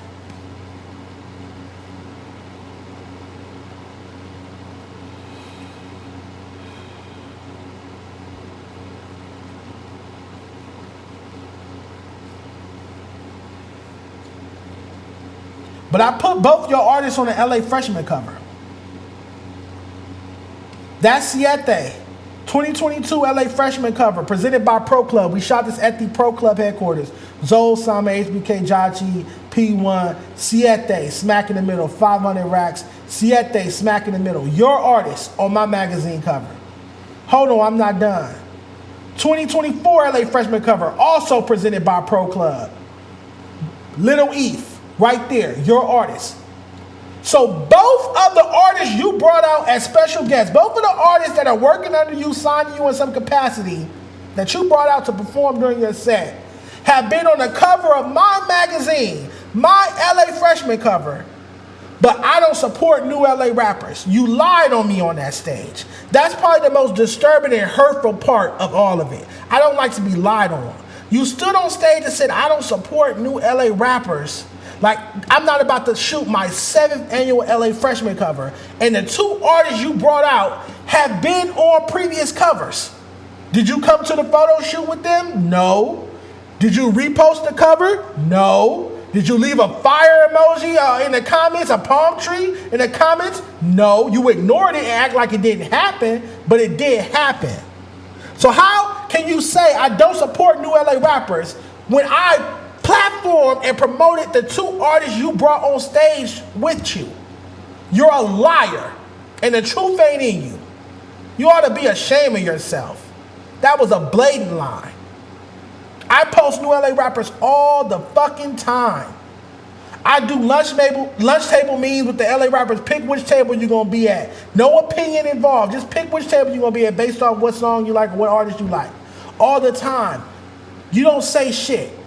Tim and I just had a Day in LA live show with headliners 310 Baby and Compton AV and all the other artists were up and coming. Smoney, Siete, your artist, Siete, Mark Nasty, all of them performing at our event. You ain't repost the flyer, you ain't leave a fire emoji, you just say, hey Dejon, let me pop up and turn up the stage, Nothing. So how do I not support new LA rappers? Nigga, don't nobody post about new LA rappers more than me. There's not a human alive that has written more articles about new LA rappers than I have. So for you to get on stage at that black party your old ass had no business performing at, because your peers, Kendrick, Tyler, Nipsey, rest in peace, wouldn't have been there. YG not going to be there. None of them, the gang, none of them is going to be there. They all performing in arenas, stadiums, actual big venues. You outside with me at Brothers Barbecue. But you popping shit. You just not smart. You're just not smart. I can sit here and cook the nigga all night. Palm trees in the chat. I need a drink. I can sit here and cook the nigga all night.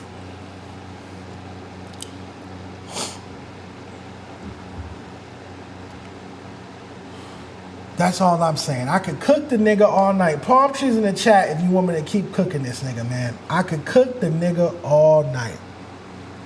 RJ, let's wrap it up. Let's wrap it up. RJ, you are a local rapper. After 15 years, you are still a local rapper. They do not know you past Arizona. RJ has never done an actual venue show, not a club or a lounge, but an actual theater, stadium, arena show in Atlanta, in Detroit, in Tallahassee, in Jacksonville, in Charlotte, in Baltimore, in Philadelphia, in New York City, in Cleveland, in Chicago, in Indianapolis, in St. Louis, in any of these places. He's never performed in a legit venue. He's never got booked. I'm going to show you where he performs. I'm going to show you where he performs when he goes on tour. When he goes on 8 city tours after 15 years of rapping, when he goes on his 8 city tours, he's performing at Mix Champagne Lounge in Ontario, California. And the farthest he's going to go east is Phoenix, Arizona. And that's on him. Stop blaming Mustard. Stop blaming YG for where your career went. And you damn sure not going to blame me. It's time you take some fucking accountability for you staying a local rapper while everybody else fucking elevated and went on to sell millions and millions of fucking records. And that's why you holding on so dearly to this new platinum plaque. Your first platinum plaque after 11 years with Hoes Come Easy being out. You finally go platinum. That's why you holding on to it so tight and it won't shut the fuck up about it. Everybody else got a wall full of those. YG got a wall full of those. Kendrick got a wall full of those. Tyler got a wall full of those. Schoolboy Q got a wall full of those. Tiger got a wall full of those. You just not getting your first one. You older than all them niggas. Tell the truth. You older than all them niggas. Some of them came out slightly before you, but you older than all of them niggas. And you just now getting your first platinum plaque. And you mean that means I can't critique your music or I can't grade your music? Yeah, you stupid. Stop blaming Mustard, because you used to call my phone and sit and cry about how YG and Mustard was blackballing you. Let's talk about it. And on the next episode, I'll go into more details on that. Y'all remind me in the next episode to tell y'all more about all the bullshit RJ was calling me about, complaining about Mustard and YG blackballing him. I'll get into the logistics of it. But you need to stop fucking blaming YG and Mustard for your career not taking off. Your career didn't take off because you kept making dusty-ass gangbanger ratchet music. You didn't know how to make a song to transcend past Arizona, past California. You was a one-trick pony. You can make a gangbang record and some ratchet shit. Two-trick pony. That's it.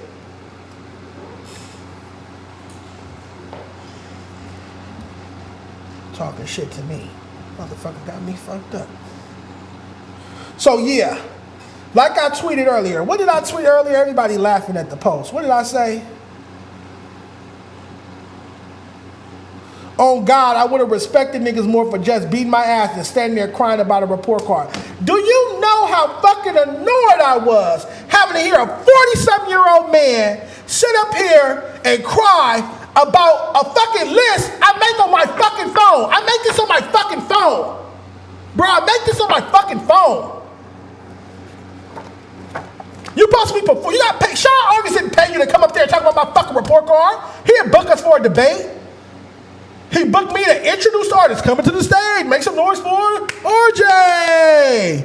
And you supposed to get on stage, perform your songs, get the fuck off stage. Thank you, good night, get the fuck off stage. You up there talking about some Dejon Paul this, Dejon Paul that, report card this, catalog score this, you bashing LA artists, you bad for LA rap, you bad for LA rap. Them people in the crowd didn't come there for that bullshit. They came there to hear them 10-year-old songs you was performing. Perform them 10-year-old songs and get your old ass off the stage. Thin ass braids. Sick of this nigga. And like I said, I'm not going back and forth with no nigga that wear nail polish. I'm not going back and forth with no blood nigga that wears nail polish. I'm not doing it. I don't respect your gangster. I don't respect your gangster. You paint your nails. That's for girls. I don't respect your gangster. Where's Dark Rainbow button at? Destruction! Destruction! Dark Rainbow. Dark Rainbow! Palm trees in the motherfucking chat. Lord have mercy. Lord have mercy. Have mercy, have mercy, have mercy. Ooh. I'm telling you, these LA rappers be trying to stress me out and give me hypertension. My God will not let you. You want to give me hypertension? My God will not let you.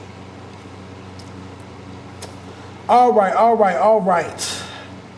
Oh, Compton AV. Now, this is the story that I feel like, but again, y'all like negativity more than y'all like positivity anyway. This is the actual story everybody should be talking about. Everybody is talking about the RJ's hissy fit, the little sissy hissy fit, temper tantrum, diva tantrum that he threw on stage because he doesn't have an A and he wants me to come pat him on his thin braids and tell him he's an A. Oh, you're the best, RJ. RJ, you're the greatest LA rapper. He wants my approval so much. It means so much to him. That's not the story. The story is Compton AV and I squashed our beef. He performed the summer 2026 record, which is a diss record towards me. He performed it with me on the stage, and I gave him an award from the city acknowledging his contributions. I have the same award for RJ, but I didn't give RJ's his. I'm keeping RJ. RJ, I'm holding your award hostage. I was supposed to, if he hadn't, that's another thing. If RJ hadn't went on his little hissy fit, doing his little temper tantrum like a little diva with nail polish on because he wears nail polish, at the end of his performance, I was supposed to give him an award certification. Just like I did Chef Boy and Compton AV. But he threw his little hissy fit, so I just let him sashay his sweet ass off the fucking stage. But yeah. Let's get to Compton AV. Let's get nail polish off my screen.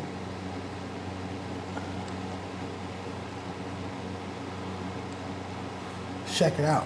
That's your facts right now. If you don't dance to this shit, you a hater, nigga. I've been to Thailand before to this shit. So it's Mac Wack. I got a European tour coming up. It's me. Radio bass. Yeah, yeah.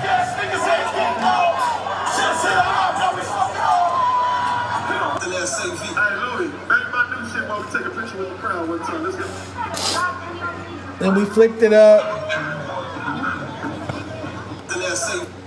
Shout out to Compton AV, man. Shout out to Sunlit Media. She took the pictures. I feel like my knees hurt bending down like that. Shout out to Compton AV, man. I think that facial expression says my knees hurt. The cartilage is giving out.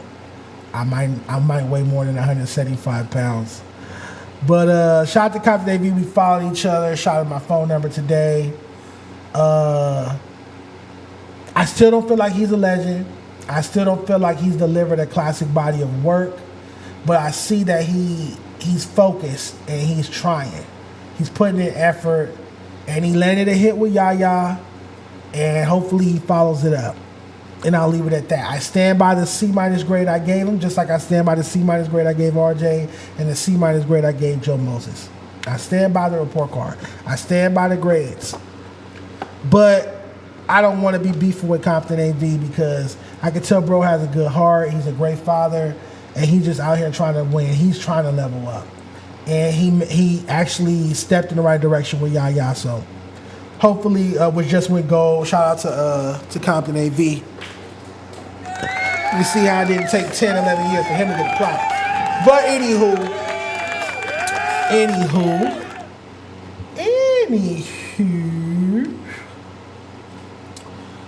why do my notes keep disappearing? Oh, hold on. I got some really, this is hilarious. Not hilarious. This is great. This is great news. So, the morning after RJ did the bullshit at August Fest, I get a DM. Remember I showed y'all last week, Game, follow me, and then I showed y'all he DM'd me asking me to grade his album, and I'm going to be dropping that graded written review on Wednesday on Instagram, and you guys can read it, and then I'm going to come here and talk about the album in depth on Wednesday before we get into all the Ugly Money Nietzsche shenanigans. But anywho, I wake up the morning after RJ did all the bullshit on stage, a little hissy fit, temper tantrum with the nail polish. And tell me why. Tell me why the Game is like, call me. Shoots me his number. He ends up calling me back a few minutes later. He calls me. The Game calls me. We talk about a bunch of stuff. I'm not going to get into our whole phone conversation. But he basically told me that the same way he didn't get his props, I shouldn't expect to get my props. He's like, he put Nipsey on his first tour, Kendrick Lamar on his first tour, and nobody, he told me like, I put Nipsey on the tour, can't even get a fucking marathon burger. I started crying, laughing. So it's like, I can't be expecting, the conversation was helpful and needed. I can't be expecting respect from these LA rappers that I'm trying to help at the same time. If the Game was putting LA rappers on tours and doing songs with them and basically made it possible for any West Coast rapper after him to come, because the West Coast was dead before him and was nobody before him. He paved the way for all these niggas. The Game paved the way for all these. Without the Game, there would be no Kendrick, there would be no YG, there'd be no Nipsey Hussle, rest in peace, there would be no Draco, rest in peace, there would be none of these artists if it wasn't for the Game. I'm gonna say that one more time. If it wasn't for the Game bringing back the West Coast, carrying the West Coast on his back by himself, there would be no Kendrick Lamar, there would be no TDE, there would be no YG, there would be no RJ. There would be no Draco. There would be no West Coast. None of these West Coast rappers would exist. The West Coast was dead. It was done. Kind of how it's coming back to now, right? That nigga put the whole coast on his back. Put LA rap, Cali on his back. Held it down. Fresh out the gate. 5 million records sold. Made the industry believe in West Coast rappers again. Made the labels and executives and DJs and magazines care about West Coast again. And y'all think a little viral TikTok song, some left cheek, right cheek, bop, bop, bop, is enough. No, that nigga didn't come with some novelty bullshit record when the West Coast was dead. He came back with the motherfucking documentary and saved us. And y'all don't even give him his flowers or his props and disrespect him. So when the Game called me and was telling me about how he doesn't get his props for bringing the West Coast back and putting Nipsey on and putting Kendrick Lamar on, it's like, damn, I really can't expect to get my props for doing LA Freshman covers or having AzChike or RJ or Japoria or Westside Boogie on my magazine or being featured in Los Angeles Times, being featured in The Source, doing the Complex Best 50 LA Rappers list. I can't expect to get my props for those things. They didn't even give this man the props for making it possible for all of us. Anybody working in West Coast hip hop owes their livelihood to the Game. Because after Death Row crashed, and Suge went to jail, and Tupac died, it was done. It was quiet. He saved it. And he can't even get his props. So who the fuck am I? So we had a really, really good conversation. I was very surprised to get that call from the game. It made my weekend. It made me hold my head high. He was basically just like, drown out all that noise. Don't care about what them niggas gonna talk shit. What he really said, this is the last thing I revealed from the conversation. He said that, because it's something that my father always tells me, and then he said something else that Tam always tells me. This is where I move on. He told me that stop arguing with these LA rappers. They aren't intelligent like you. They aren't articulate enough to go back and forth with you in conversation. They don't even understand what you're saying. And that's something my father always tells me. He'd be like, I don't understand why you even get into it with these dudes. Your intellect level was way higher than them. Like, they have like project crack house riddled brains. I don't. I grew up in a stable environment. Like, my brain is intact. Like, I'm smart, I'm well read, I'm well spoken, I'm intelligent, I'm articulate. So me going back and forth with these LA rappers, it's always going to be a misunderstanding and miscommunication, because a lot of times they don't even understand the vernacular in which I use. And then he also said, the game said to me, how he sees me, he says, I see you as a nigga that gets up every day, put on his LA hat, and goes down to downtown LA and scream at crackheads. And that's something that Tam, I told him, I said, that's what my co-host Tam always says. Tam always said, Dejon, you go down to Skid Row and tell LA rappers to be better, aka crackheads to be better, and they're like, no, I just want to sit here and smoke crack. And that's what the LA rappers do when I say, hey, step up your lyricism, step up your cadence, step up your flow, let's rap over different beats, let's stop rapping about gangbanging so much. They were like, no, I want to rap about gangbanging, I want to just diss hoods, talk about being a blood or a crip walk over jerking beats or G-Funk beats and not sell any records. And that's why I want to look up the exact number, but so RJ dropped Mr. LA 2 this year on Empire, and it didn't even sell 1,000 copies. RJ dropped Mr. LA 2 on Empire this year, and it didn't even sell 1,000 copies. Larry Jules, who copping first week sales? 21 to 22,000 in his first week and debuted at number 29 on Billboard. So I don't want to hear all this independent shit. They're both on Empire. RJ's on Empire, Larry Jules on Empire. Both West Coast artists. Larry's from NorCal, but nonetheless, both Cali artists. Larry Jules, who's not rapping all about fucking gangbanging all fucking day, and ratchet shit all fucking day, hoes, and blood and cripping all fucking day. So 22,000 and charted number 29 on Billboard when he dropped his album. RJ's rapping about being a blood and fucking hoes all day, and he don't even sell 1,000 copies. Ouch. I know I'm right. Shout out to the game. Thank you for reaching out, and I'll leave it at that. But stay tuned.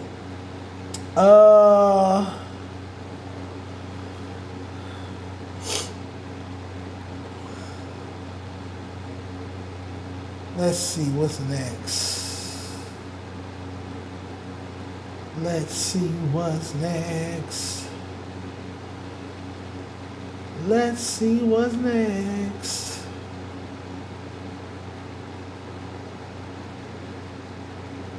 On the topic list. Wish my notes will stay up. Oh, Wack 100's take. Wack 100 take on AzChike. Wack 100 went to back on Figg today, and he expounded on his dismay with AzChike requesting for his feature on the Games album Documentary 3 to be pulled off, snatched off streaming platforms. Let's check that out. Hold on one second.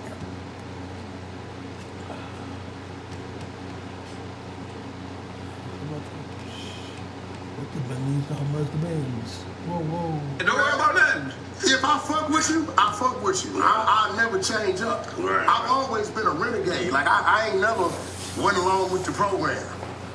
So why you tripping on my homie AzChike, homie? Who? AzChike. AzChike. Why you what's up with you? Okay, well, let's look that's at it. out, bro. Hold on, That's the homie Chike. He from where? That's Chike, homie. That's the homie. Where you from? I think he just from Inglewood. He from the land. Okay. He from out here. He grew from the city. No, he from He straight. He from LA, Inglewood, LA, all that. He from here. He's from the West Coast. You not nigga. part of this conversation. He's I'm from finna the fry West your, I'm Coast, finna nigga. fry your ass He's up. from the West Coast, nigga. I'm finna fry you up. No, I want you back. okay. I want you back in manager mode. Motherfucker that came to your studio. Okay. Your studio. Boom. Did 8 songs. All right. Not 1, but 8. When? Over the last 3-4 months. Okay. Last 3-4 months. Okay. Nigga go drop the album. Boom. Release it. Did y'all tell him y'all were dropping the album? You didn't did 8 songs. It don't matter. It don't matter. It don't matter. No. Hold on. Did you tell him He came in y'all knowing he were was dropping these recording songs? for documentary 3. I see it. Look now. Now, hold on. Manager mode, nigga. Okay, We gonna manager let's say mode? no. Are we going? Let's say no, manager mode. Yeah, manager Okay, mode. so look what happens. Manager Okay, mode. manager mode. Point for you. Point for me is he did 8 songs. We 1 point up. All right. Okay, so if you didn't came into a nigga studio and did 8 songs, He know what's going on. do you think before you send some shit in to pull a nigga whole shit down in the middle of his lot, should you call him first?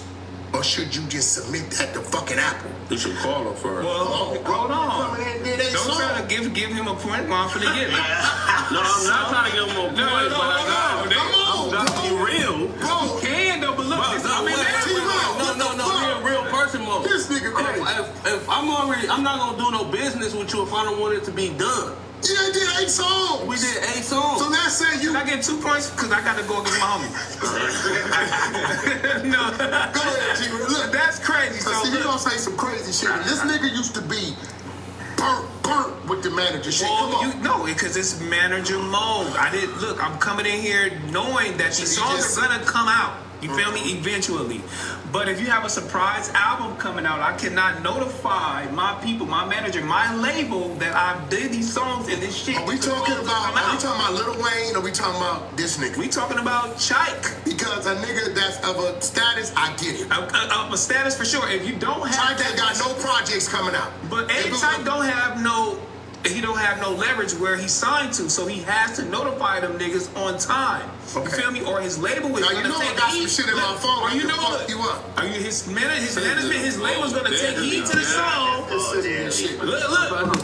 Hold on. The management is gonna take, and the label's gonna take heed to what's going on. Chike has not signed off on a prominent artist game album to be cleared. So what I'm gonna do is, as a company, I'm gonna go ahead and snatch that. So you telling me you wouldn't put a At the call in? company. You would've looked at me crazy as fuck if I did Tiger like that, and I didn't call you, bro. But sometimes it don't be keep on the it real. artist. Sometimes it don't be on the artist. But you still signed now. You still would expected me to call you like, hey, look, bro, this nigga tripping, talking about woo-woo, could y'all? It's already done. So now I gotta call you since it's done. Now I gotta call you, clean it up. Hey, these niggas snatched it down, but I'm gonna put it back up. Don't worry about nothing. Now, did he do you like that afterwards? No. Now, Before I you got got some on the shit in my internet, phone. before you got on the internet and start calling a homie out his name. Okay, could you read his name and tell me what it look like? His name is AzChike. What it look like? And that's fucked up. Do it look like, could I pass the name to him so he can read it? He's square. It's AZ and then space and then Chike. AZ, what it say? There's a space in between. AzChike. So when you see it, you don't see ass cheeks? Nah, I don't see See, that's fucked up. But then Wack too, he's dropping a project and then he got the shit coming with Tyler. So like there's for sure something This fresh. don't hurt him. If he's dropping the project, this just give you more light. It ain't like it's the motherfucking single. But see, a label is looking So at. why do you Look. And this is telling me that Chike got something coming big. This right here got telling me that Chike got something coming big. But we also seeing Tyler the Creator coming, and his label is saying, Tyler is not tripping up. You know that. His label is saying, You know Tyler we ain't not tripping finna out. get these niggas primary when we got these niggas coming out. This is probably what niggas is not talking no about. primary. That's we what wasn't primary in him, bro. He was just a He just was a feature. Album song. That was it. It wasn't no primary, none of that But shit. after- We didn't ask him to go put it on his Spotify page. Now, I got something in my phone to tell you exactly why he did it, because they don't know I got they inside conversations with the management. Why he do it? Let me see. The nigga said, need my 2 points though. Anybody that's beefing with Kendrick, he can't do no work. Ain't no fucking way they told you that. Yeah, let me find it. Ain't no fucking way. I fuck with you. AzChike told you all that. I will not tell you. I won't ask you to put that on something. But you, I'll let you get in trouble. You want to put that on something? I didn't put that. I know you. No. I'm gonna get him again. I'm gonna get him again. Before you read that text message. No, I gotta find it. I will let you find it. I need another point now. Because he said anybody that's beefing with But it's no beef. Listen. Beefing with who? Who's he? Kendrick. Anybody that's beefing with Kendrick. They can't At the time he did it. Before that came out, you said Game ain't beefing with nobody. He finna go to the studio in 3 days with Kendrick. Yes or no? Yeah, what's up? Yeah. On God, he said that, right? I told you. On God, he said 3 days. So how is he beefing with Kendrick? So if you said that statement, it's not true. Okay, also, you just said anything. Look, the nigga Stat quote told on us, right? He told y'all for 11 years it been 2 niggas making sure that shit never came out. Top Dog and Wack. Now, we all seen QCP have a situation. Yeah. Let me tell you the crazy part. Where you think me and Top Dog at when he did what he did? We side by side in the hospital, bro. Yeah. Literally. We're literally like this in the fucking hallway of the hospital. Yeah. So, we already know ain't no issues and nothing going on. Right. So what he did do is kind of like trying to get some brownie points because nobody told him to do that. Right. He didn't give a fuck about him being on Game's album, bro. No. Kendrick's not gonna respond anyway. Even if he do respond, it'll be like 9 months from now on his time. He's not gonna let Game do to him what he did to Drake. Mm-hmm. That's what I told him. He ain't gonna do it. Even if he do respond, it'll be like way later. 2 years from now. Yeah, I remember. You know what I'm saying? Yeah. Who the fuck sent me that down? Yeah, I know. He ain't got it. No, I got it. I need a motherfucking bell right now. My game be subbing me on Instagram and shit. Talking about old whack ass rappers, smack hoe ass. Well, he don't like me because Terrell. Oh, here we go. Here we go. Come on. You know I was gonna find it. Yeah, come on. Put them glasses on, baby. Put them glasses on. I ain't gonna lie, nephew. One thing you know if that crazy nigga tell you he got it, he got it. One thing I ain't gonna never do crazy. You say you got it. If I tell you I got it, I got it. Get off his dick, Smack. Are we groovy? That nigga head like turning. Are we groovy? Are we groovy? That is crazy. Yo, one thing you know if I tell you. All right, we can stop the clip there. Wack, I was not familiar with your game. I hate when I have to agree with Wack, but I do agree with Wack.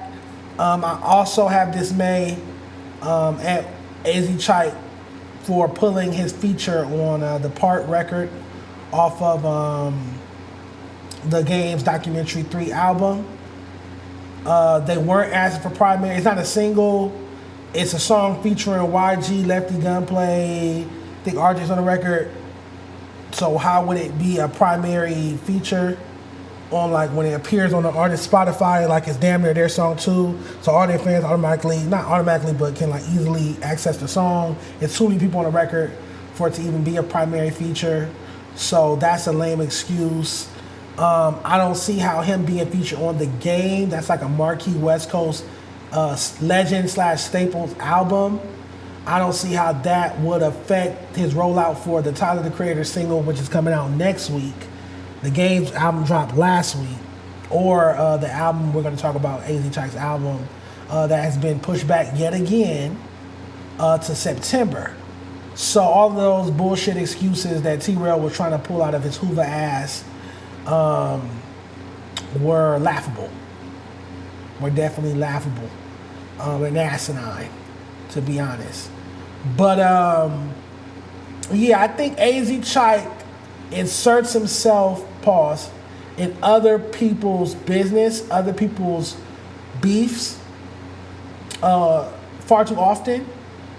I think it's been detrimental to his career thus far. The greatest example of that would obviously be how when Draco got home from jail, he wanted to work with AzChike. He reached out to him. They had the same management, TK, R. Baron, Picasso. And AzChike refused to work with Draco because he was friends with Rucci and the Bloods in Inglewood. And I always thought that was asinine. I always thought that was stupid. I always thought that was foolish. Because an AzChike Draco record, oh my God, in what, 2021, 2020, 2021, would have went crazy. Draco had already been in jail, so imagine if it was 2019 or something when he was in jail. Oh, that would have went crazy. But even in 2021, an AzChike Draco record would have went crazy. You didn't do that record because you hang out with Bloods in Inglewood. And they kept saying, oh, he's from Inglewood, he's from Inglewood. AzChike is not from Inglewood. And again, AzChike, I got his poster on the wall right over here. AzChike's the first rapper I ever interviewed. Him and Yo-Yo, Ice Cube's female protege, Yo-Yo. The two first rappers I ever interviewed. I interviewed Yo-Yo over the phone for this magazine issue, and then I went and interviewed AzChike.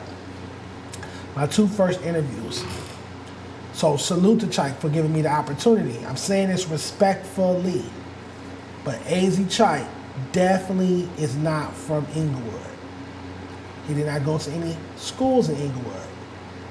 Every school I went to was in Inglewood. I was born at Centinela Hospital. I was raised in Inglewood. Grew up 945 Inglewood Avenue, ND North. I grew up in Inglewood. AzChike is not from Inglewood.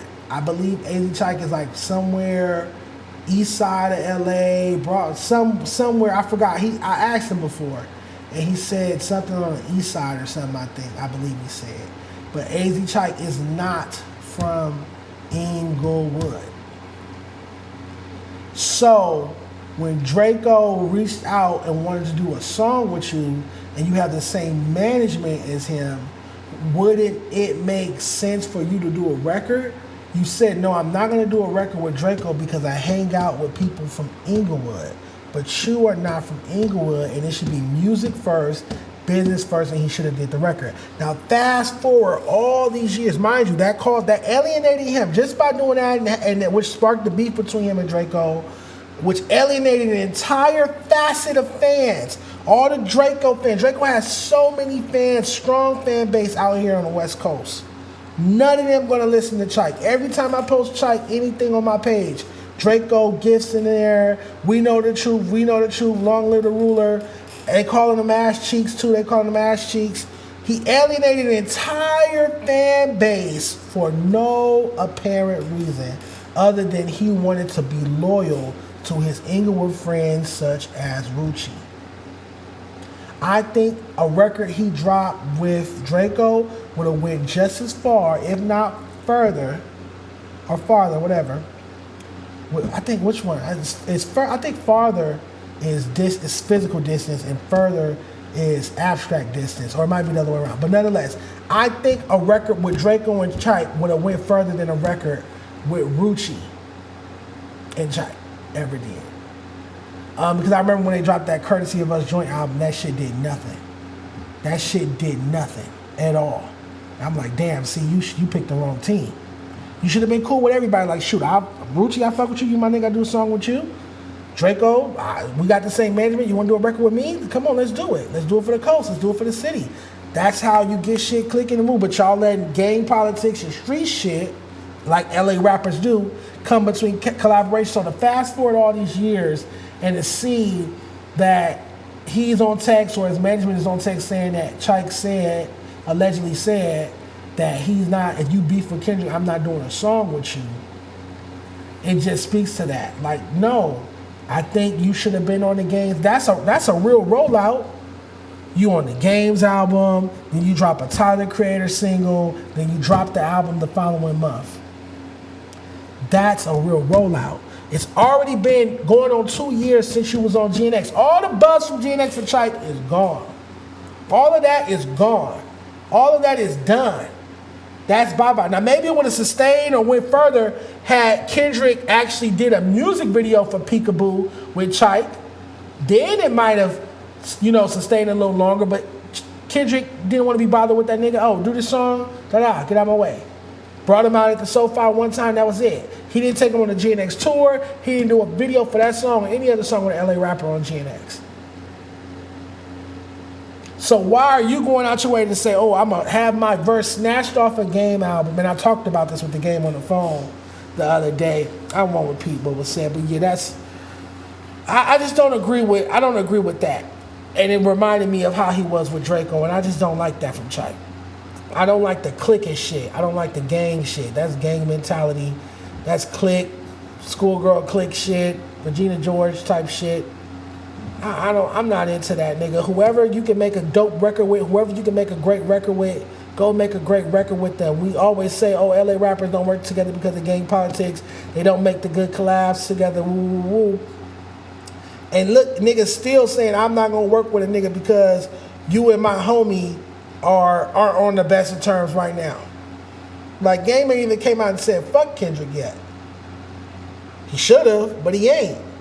So if a nigga ain't even said fuck that nigga yet, why can't you do a song with me? Because he put you on his album 2 years ago? That's stupid. That's straight up stupid. That is absolutely stupid. Chike should stay neutral and stay out of these beefs. So he does have a single. Damn, I forgot the name of that single. Chike does have a single. What is this? Let's see.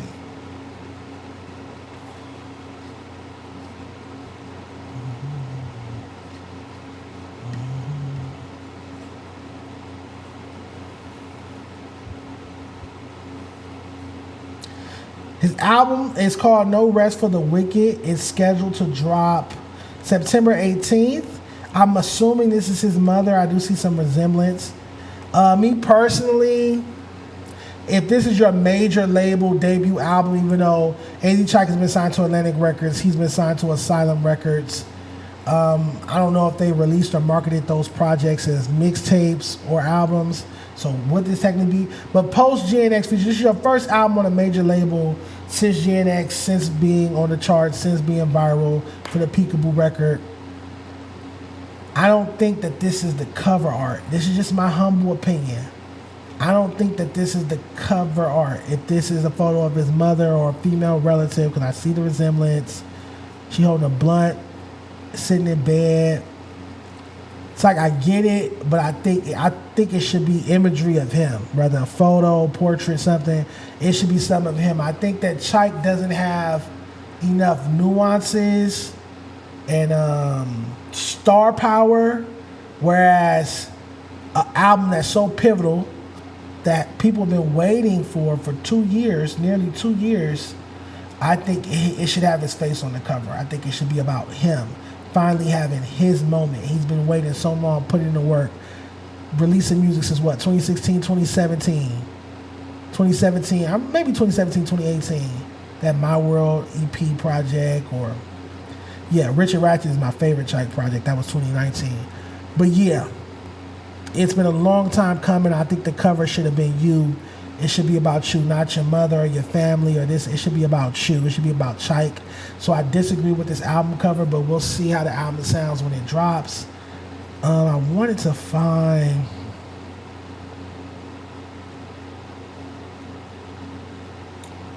What is this, man? Oh, there it goes. Him and Tyler. Yeah, bro, you already know what it is. I'm with my bro, man. We just went stupid. Just went dumb. Shitting on niggas, bro. What's the shit called, bro? All like my mama. All that. Like my mama. That shit a fucking rap, nigga. All that, nigga. Tap in. Nigga. Log in. Nigga, log in. Nigga, all that. Nigga, big feet, bitch. It's funny because I got a homie. He's not the biggest Chike fan. He always make fun of Chike voice. He'll call me. He'll be like, big bands, big plan, put it in my hand. He say Chike rap like that. Paped up, packed up, pippin' on a bitch. Rolling on my wrist. Like, he talk like he got a grill in his mouth or something. I don't know. He rap like he got a grill in his mouth or something. I don't know. I'm looking forward to hearing the album. I've been looking forward to hearing this album fucking damn near 2 years.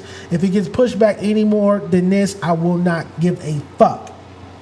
If this AzChike album get pushed back one more time, I will not give a fuck about it. Y'all can keep it. I don't want it. After September 18th, if we don't have that album from Chike, I don't want it. I do not want it. But I am looking forward to hearing this Tyler the Creator single, watching the music videos called Dead Homies. Hopefully it's a dope beat. Hopefully, I know he did perform a snippet of that song. Didn't For Real produce it and he performed a snippet of it at Camp Flognaw? Am I tripping?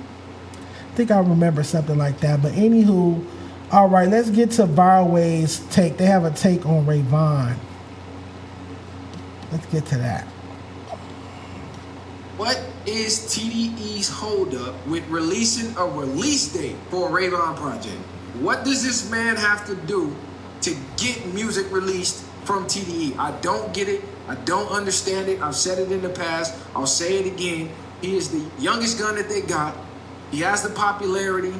He had the notoriety going at Joey Badass. He just dropped some fire on the gram the other day too, like 2 or 3 days ago.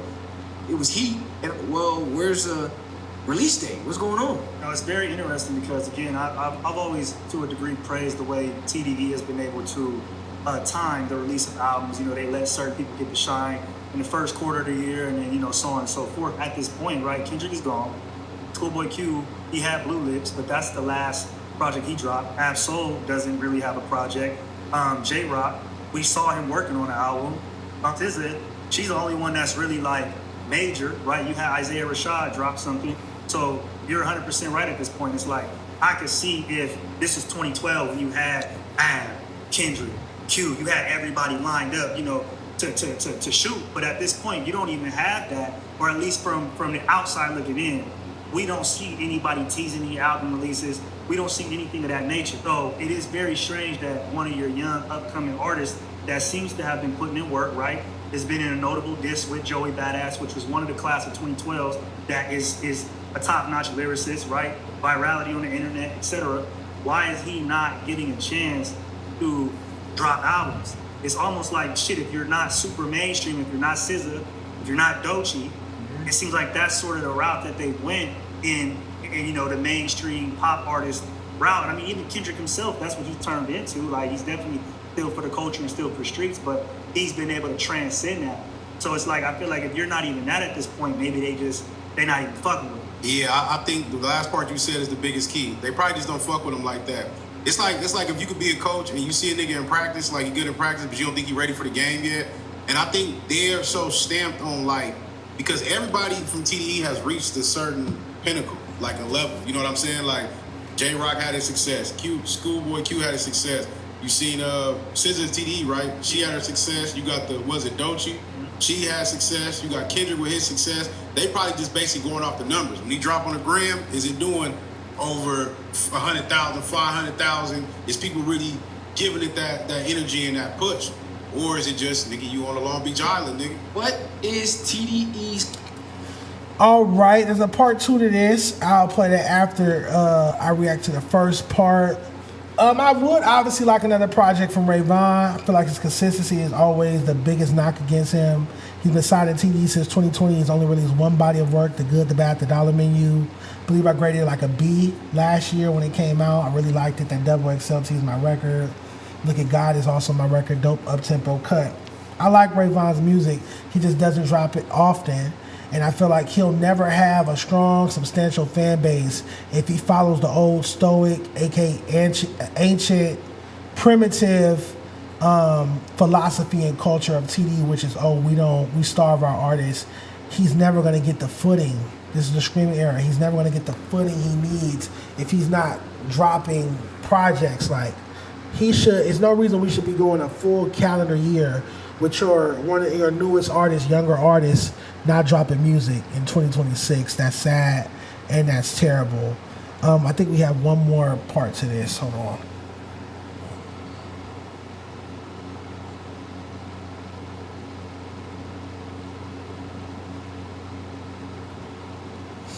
Oh, also, I feel like TDE knows that they have this $40 million sexual assault, sexual abuse lawsuit being filed by Miss Luna and Miss Aya Atari, and they know that they actually have to start the court proceedings soon. It's going to be it's going to court.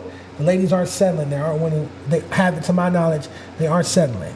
So I think it would be counterproductive for TDE executives to be breaking and uplifting new TDE artists when in a few months, once the trial actually starts and you guys hear the audio and hear all the gruesome details about how people like Brandon Tiffith Jr.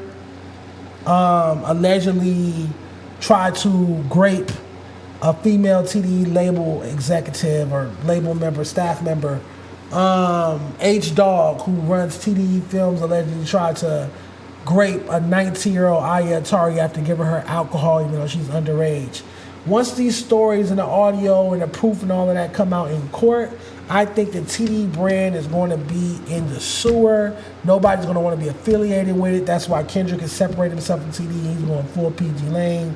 I feel like all the artists are going to branch off and go do their own thing once that goes to trial on that case. But all right, let's react to part 2 from Wack.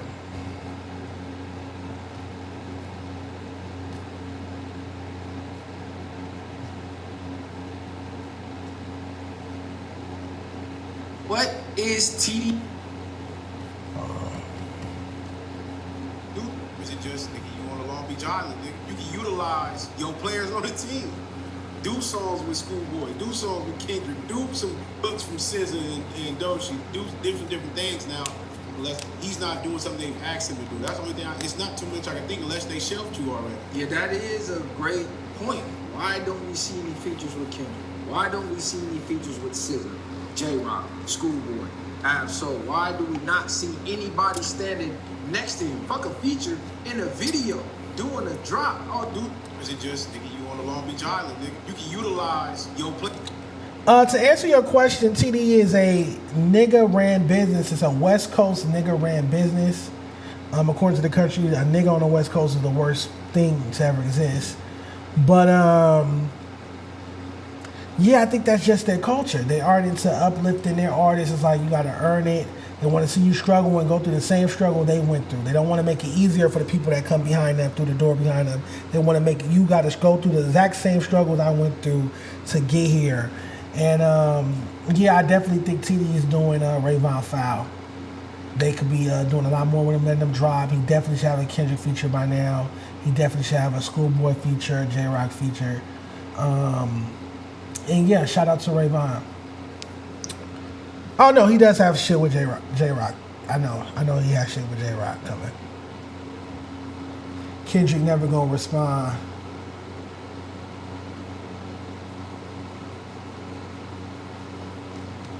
That's funny. Going triple cardboard is crazy. Top Dog on the phone. Yeah, do you guys think that Rayvon is going to end up in a Reason type situation where he like resents TDE and he wants to be off and now he's beefing with Musa and Musa's calling into his interviews not being able, asking the host, can they name 5 Rayvon records? That'd be funny. That to be funny. All right, before we get out of here, because I'm hungry. Before we get out of here, I have to pull up Tweet of the Week. Tweet of the Week. It says from Dame tweeting shit. Oh shit.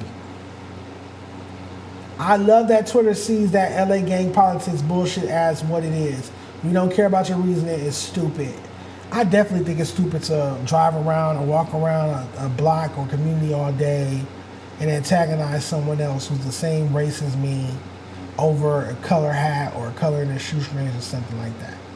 I really dislike that. I really do. I love that Twitter sees the LA gang politics.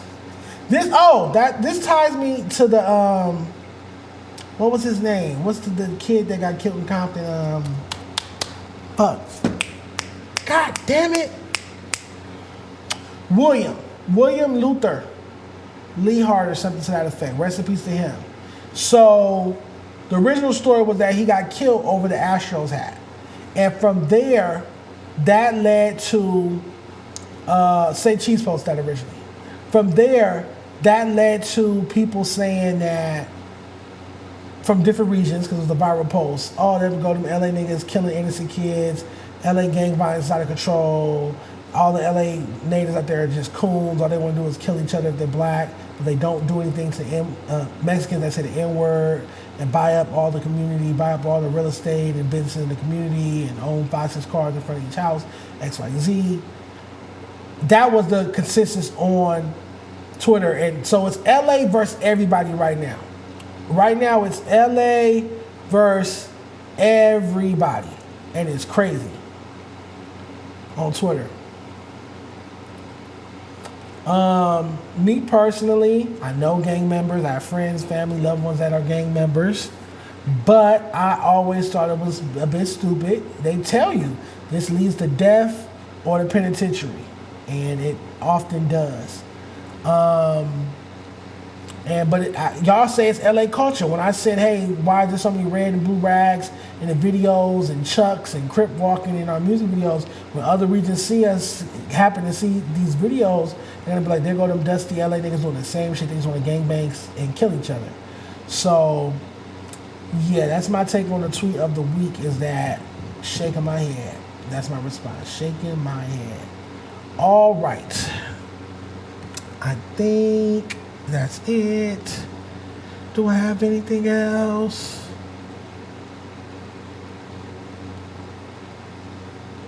Oh, I gotta grade some music. All right, I gotta grade a few songs. Then I'm gonna be out of here. Let me get these pulled up. I'm so fucking hungry.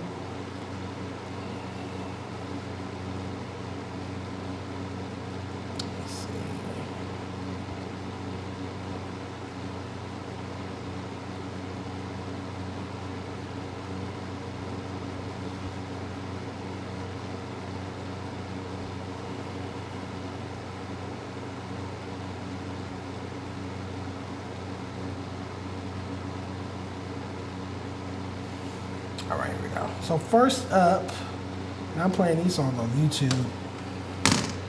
Ron the Don Money Counter.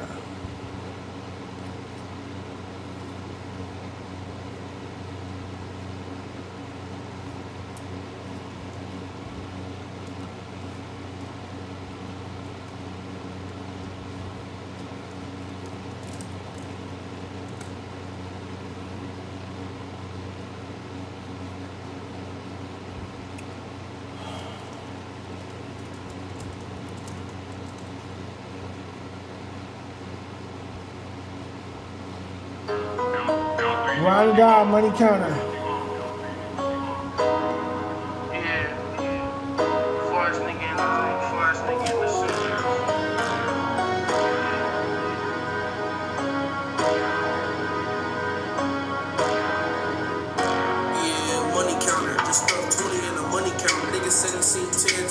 But I down bad bitch, give her ass good dick, got her shouting. Brody heard that I tucked on the plate, now he pouted. Cook bust to the face, it's too clouded. We could go wolf for wolf, my shit louder. I know a nigga really getting high, he do powder. Get a bitch good dick, I hit her ass with some power. Cook buzz, hand burner with the blend. Running from the Jakes, Brody speeding in the Figg. The bitch think I'm on her, I want her twin. Lil' bro said he found the low, you know he fell in. I've been trapping, making plays to the sun up. You gotta be patient, I have to wait for this come up. 20K to the face feel like fun bucks. I gotta shoot a nigga in his face if he run up. Chasing paper, the only thing that keep the pain away. I got a bad bitch, she been trying to get that brain away. In the field all night for some better days. Bitch said she love me, but I know all that shit for play. Me and Fondo was down bad, we had to make it shake. Late night road running, trying to get some pay. Doing a dash on the road, 500 in the safe. Nigga ask me where I'm going to the moon. You better watch what you say, it's police in the room. Pull up talking to that bitch, she a little school. Trying to get 100 mil, I'ma see it soon. That nigga popping fake pills, he think he a goon. That nigga let her run his mouth, let the bitch do it. Little bitch start to run game on me, but I'm hip to it. Bitch pussy good as fuck, she got her hips moving. I'm not arguing with niggas, I let the blick do it. Little bro crash out, he gon' keep shooting. To the clip in me, I got 5K on me and a blick with me. And some rings on me. Bitch, I seen 100K, don't got no big on me. 500 in my cup, I don't feel lonely. I just drunk a whole 8, bitch, I'm still pouring. How you seen 20K and never drove foreign? I just left a bad bitch on red, that bitch getting boring. We in the winter, I'm a ball to the summer. That nigga fell off, I heard he tryna be a plumber. I seen a 10 in the bed, you know I had to get her number. I don't really do friends, I be talking to my hundreds.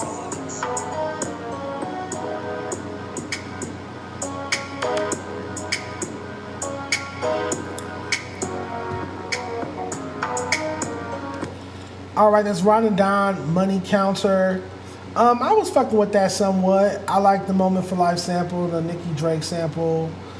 His voice is, his delivery rather, it's like it's Detroit rap flow, but LA cadence, LA tempo.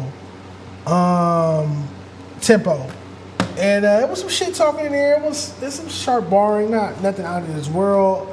I think it's a step in the right direction. I wasn't hating it. I don't like the finger snap on the percussion. I knew it was something I didn't like about the beat. I don't like when beats rely on finger snaps. I get at C-. Shout out Ron and Don. Who's next?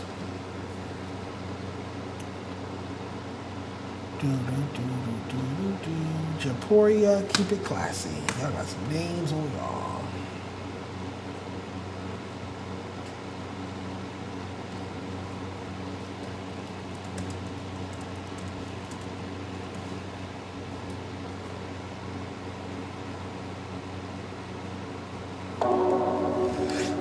Excuse me. Oh, Lord. Hey, shoot, again. Oh, shit.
All right, that's Japoria. Keep it classy. I've heard enough. Her voice is not unique enough for stardom. She's gonna need like a nuance, like maybe some more might and fullness to her voice, or even like gravel and rasp would make her stand out and be more distinguished against all the Jhené Aiko clones. It's a calm vibe, and the sleek, light touch backing vocals are cool for the most part, but not necessarily on the hook. The hook could have had better backing vocals and runs and layers and stacks. Something to really make the song feel a little bit fuller, felt a little void. I would give that song a C. Shout out to, it was just something, Japoria. All right, last two, I believe these are email submissions.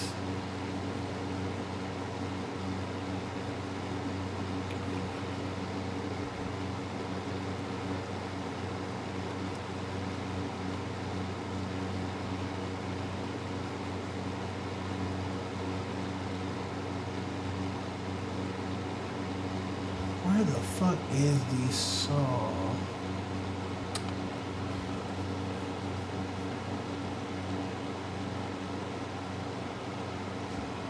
Where you at, man?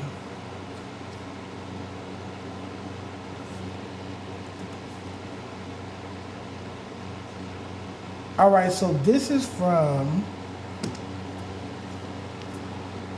excuse me, we got two more songs and we out here, y'all.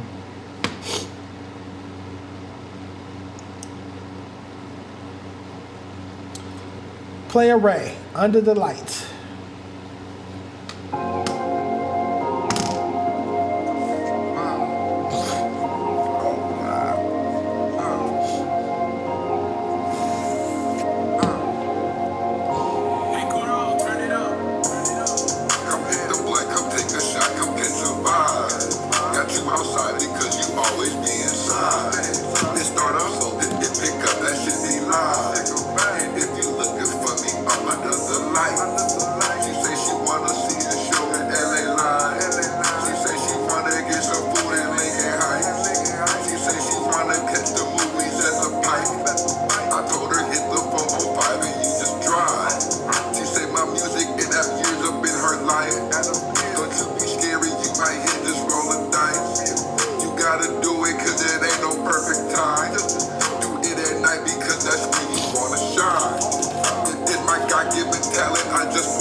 All right, that is Playa Ray, Under the Light. We got one more song from him, but first I wrote down, it's fun and swanky. I like the beat, energy of the record. I don't like all the LA, Long Beach native, Long Beach landmarks, the Pike, 405 freeway. This is something that if you don't live in LA, you're not gonna necessarily know or care about. So now you're only limiting yourself to having LA fans listen to you.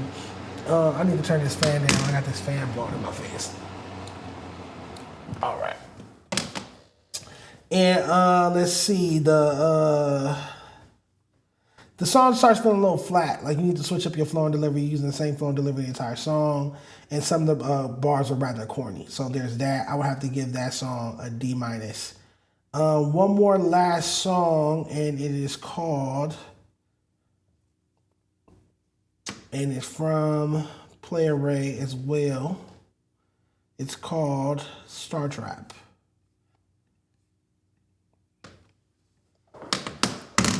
I like that. Can you slide back? In the middle of a night, have a nightcap. Play your best friend, come I wanna try that. Two bitches stuck on my dick like a fly trap. Hit them once, then I sent them with an ice pack. They were doing heavy laps on a racetrack. In my bedroom, it's a fucking standoff. Pass dick to her friend like a handoff. She going crazy, I'ma have to grab my camcorder. Fall down to her knees, I'm her landlord. In the morning, she gonna take me to the airport. They get a nigga in the middle of a sandstorm. Blowing weed outside like an air horn. Play Ray, he about to go airborne. Sky high like you working for the Air Force. Promise stick in the middle of the food court. Take a bitch home, put her through the airport. So my name on the top of the scoreboard. Young Ray, he the motherfucking warlord. Young Ray, he the motherfucking warlord.